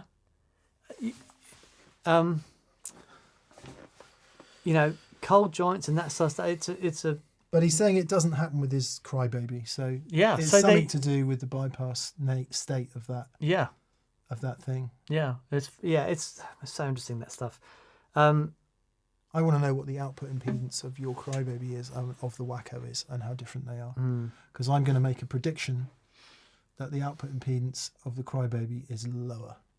Okay. Yeah. Yeah. That's my prediction. And you'd think it wouldn't make any difference. It makes so much difference. Yeah. Yeah. I mean, if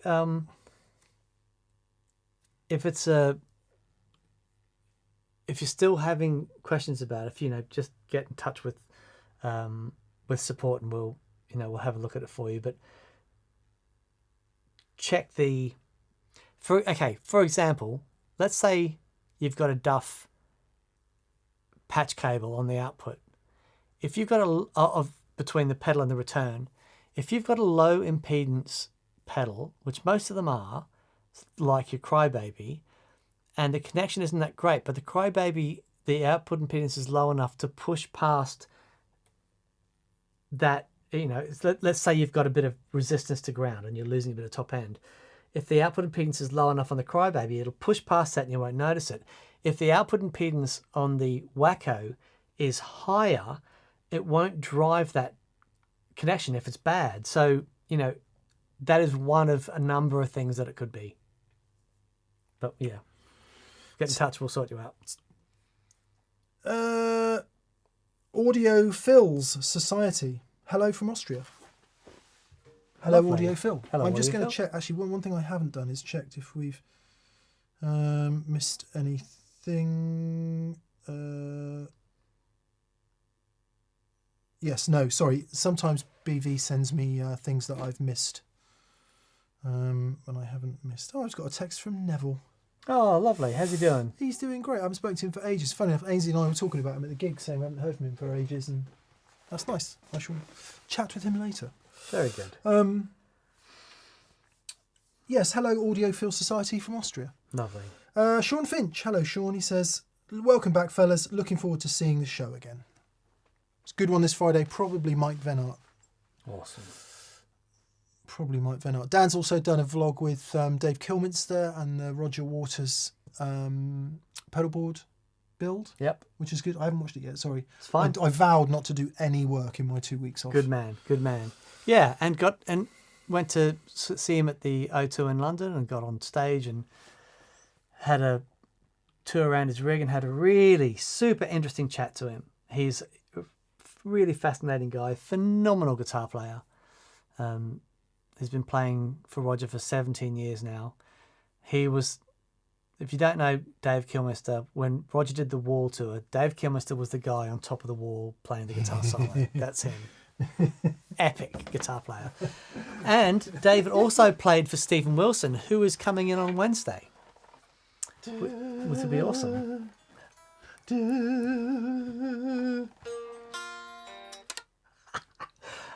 50,000 people. There you go. That was, yeah. Dave didn't do that, but I think Snowy did it one night. Right. Well, Dave said on the video, he says, because I asked him, how do you prepare? You're going out to play some of the most iconic riffs ever recorded. How do you prepare for that? And he says, you can't. He picks up a guitar and goes, this. He says, it's the simplest thing in the world. He said, you add 50,000 people in a smoke machine and it just becomes the hardest thing to play. And 100,000 watts. Yeah, exactly. It's like, yeah, you just got to take a deep breath, go. Kay Sharp, who I think is Chris Butler, says John Cordy has a custom fuzz made by Pete Cornish. Did he do a video of it? No, he didn't do a video of it. He gave it to me.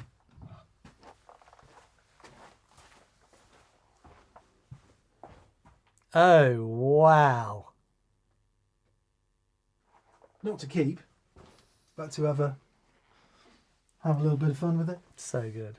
So this is the NG2 that well, has been around for ages, I believe, but is the one that John Mayer uses on Crossroads, I think, when he does his version of Crossroads on one of his records. Wow. So looking forward to plugging that in. Seeing that made me want to order one. Yeah, it's funny, isn't it? For a bit of gas.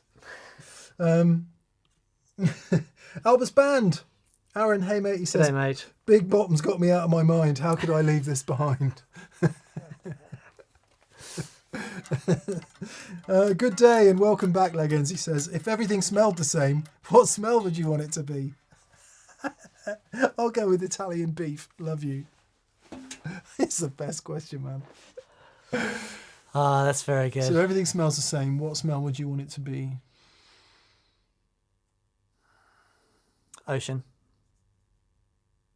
Yeah, that is hard to compete with. Yeah. It's getting to the ocean, you can smell it. It's like everything changes with that smell. My son went down to Margate to see a friend of his. I haven't been near the ocean for so long. You can't call it an ocean around England, they're seas. Yeah, okay. I haven't been near the sea for so long. Yeah. And just to be near it again and have the sea smell come in off the sea. Actually, in Cornwall, you might get away with it, to be fair, because that is Right. the Atlantic Ocean. Okay. Yeah. It's just so lovely. Yeah. And being, growing up my whole life, never being far from the sea, and it's a thing. So Nice. I could do that. Oh, it's tough. I might say basil, the herb basil. Basil brush. Boom, boom. Basil. Yeah, Lynx Africa, obviously. High karate. Brute 33. Yeah, that's a tough one. Yeah, I'm with you on the food thing. It's the whole world smelling of Old Spice. Yeah, maybe actually, it's a well-breathed Californian Pinot Noir in a decent glass, swilled around, in the nose, bit of spice, bit of pepper. That's what I'm on. That's it. Lovely. Now I want a glass of wine. Very good. Yeah, me too. How we doing? Yeah, 2 more to go. Oh, cool. Useless Toil. Useless Toil says, Gretsch player or vintage. Is the string height from the body that big a difference? This is a question I don't think either of us are qualified to answer. I've I've played a bunch of. Are you saying that on the player edition Gretches, which is what this is, this distance is further on a vintage Gretsch? Is that what you're saying? Oh, I don't know. On an actual vintage Gretsch, Yeah. I don't know. Is that the question? But they all differ so much. I've played a bunch of vintage Gretches, and some of them are the most amazing guitars I've ever played. Some of them are absolute pigs. Nice! That's very good. Here it is. How is that even possible?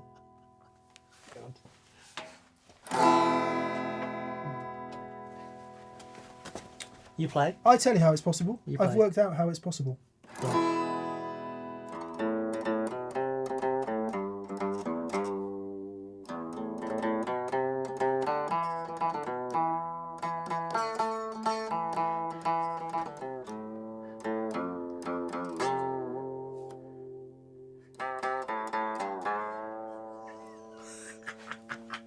We should take this on the road. We should.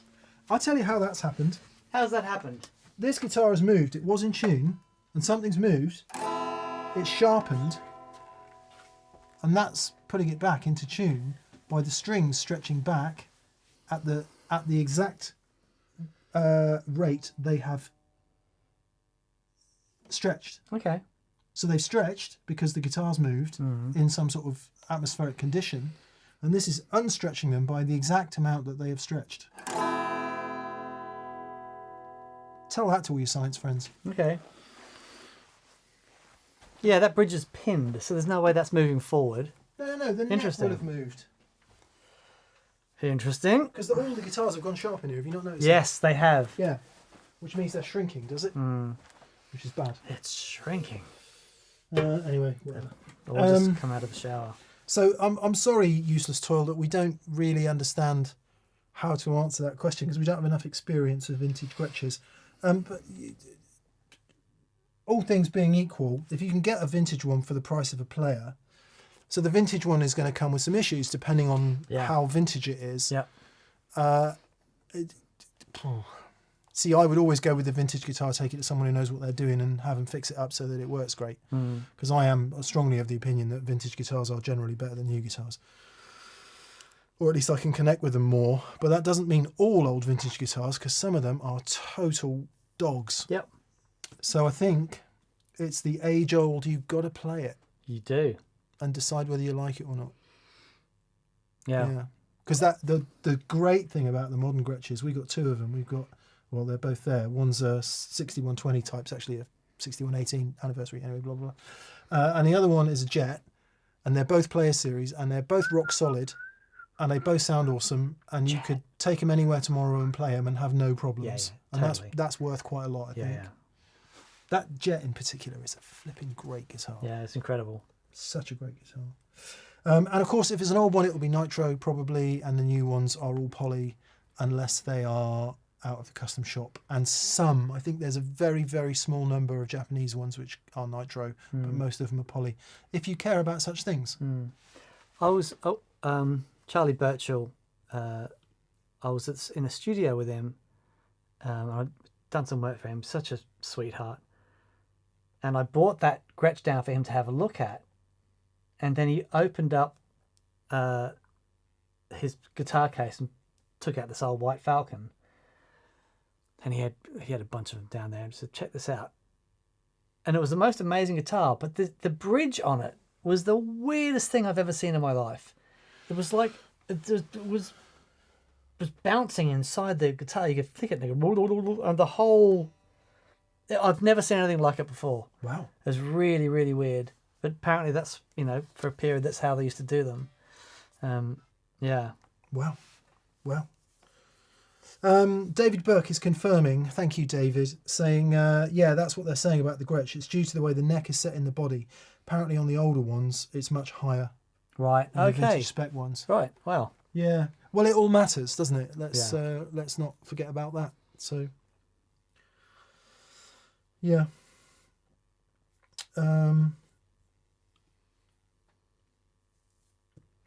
Last in tonight is David Peterson. Sorry, we've gone over tonight. Apologies, BV, for keeping you in the game, by the way, and to everyone else we've gone over. Yes. See, it's nice. It's nice to talk. Yeah, we've missed everyone. I've missed this. This nice is great. to ramble. David Peterson says, I get a great Les Paul bridge kind of sound from position 3 on my Strat. What do you guys make of guitars speaking a foreign tongue, i.e. getting one guitar to sound like another guitar? Oh, that's interesting.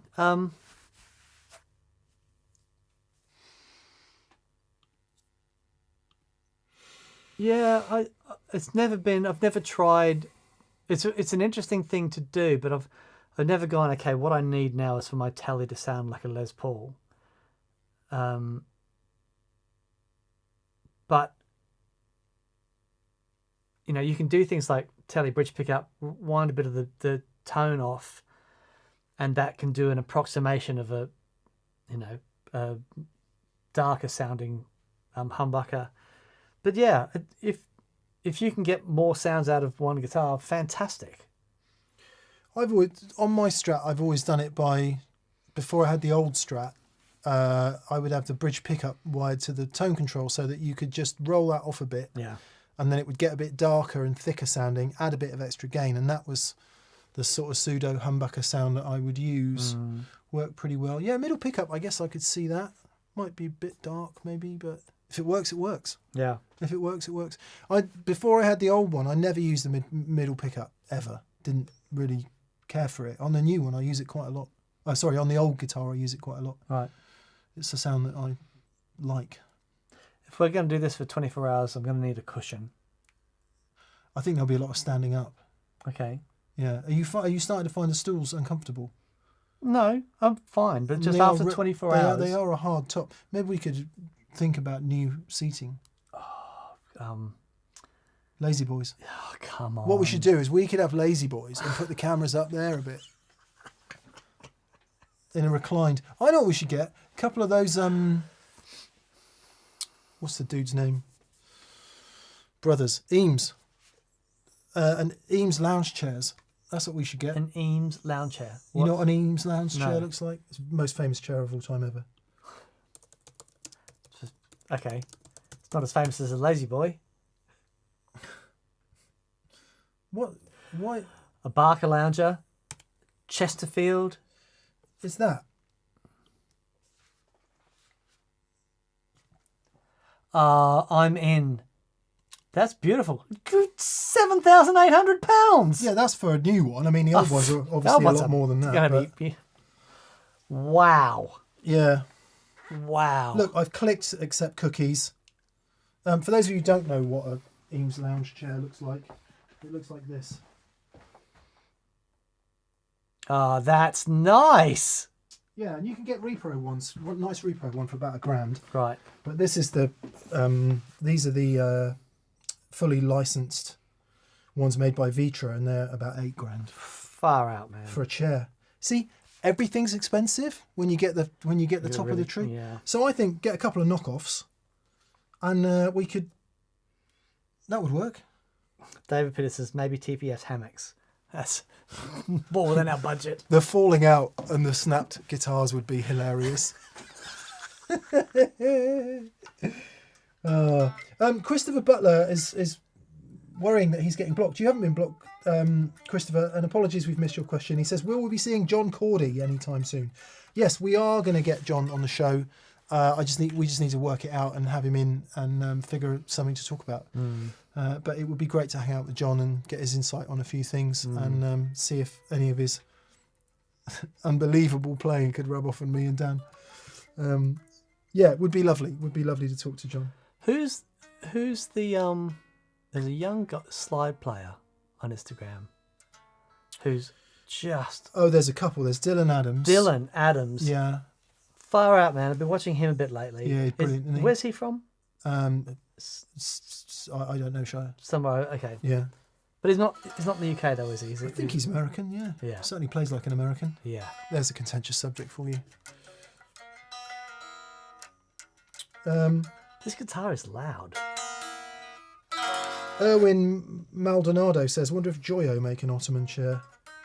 But it's just as comfortable. You know why it's loud? It's got this huge piece of radiating metal on it. Yeah, right. There you go. How loud is it now?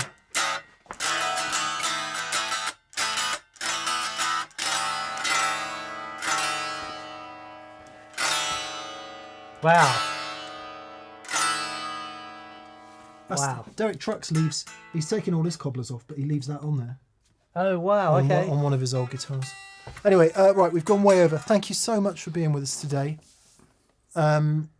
We'll be back next Monday. Actually, we won't be back next Monday because we're going to be on the road again. Going to Stockport to see Johnny Marr. So, with apologies, there'll be no VCQ next Monday. Unless we can figure out doing it from the car or something, which could be possible.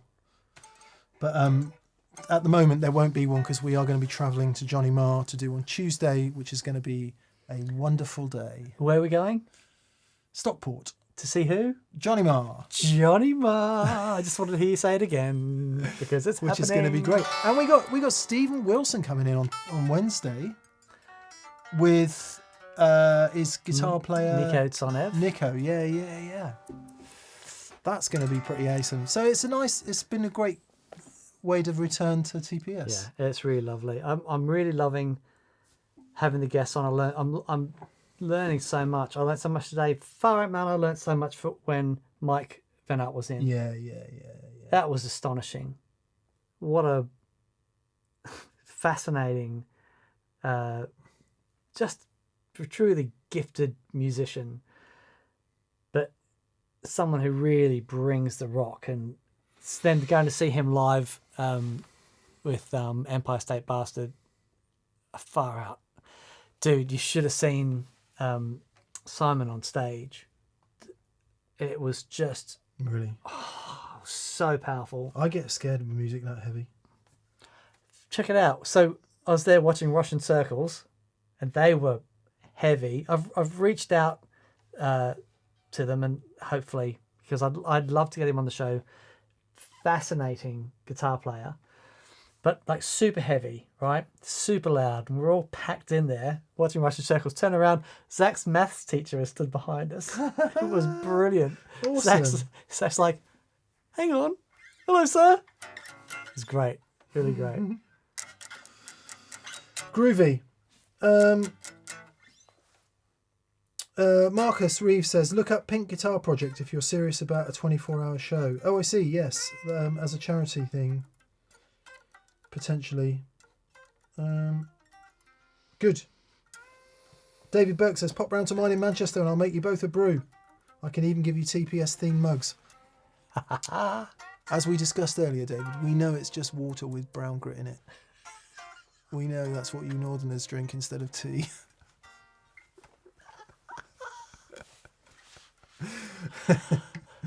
Yeah. Right, we're off for some jelly deals with our shooters and knives. Very good. Maybe a bit of pie and mash. I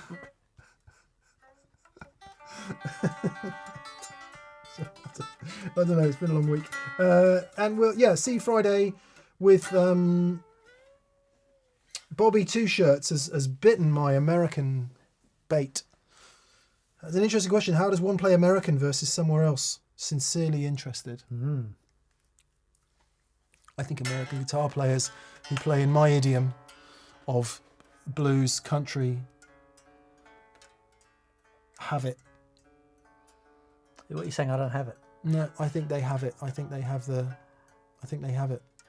I agree. Because all my favourite guys in that world are American. Yeah. Actually, maybe with an exception or two or three. Thank you.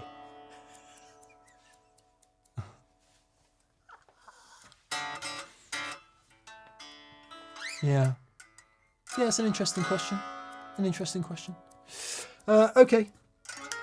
American players don't wear undies, says Moon. That's it. That's what it is. Commando, we used to call that. Could it get any worse? On that note. Play us out, Dan. Thanks for being with us. We'll see you next week. Bye.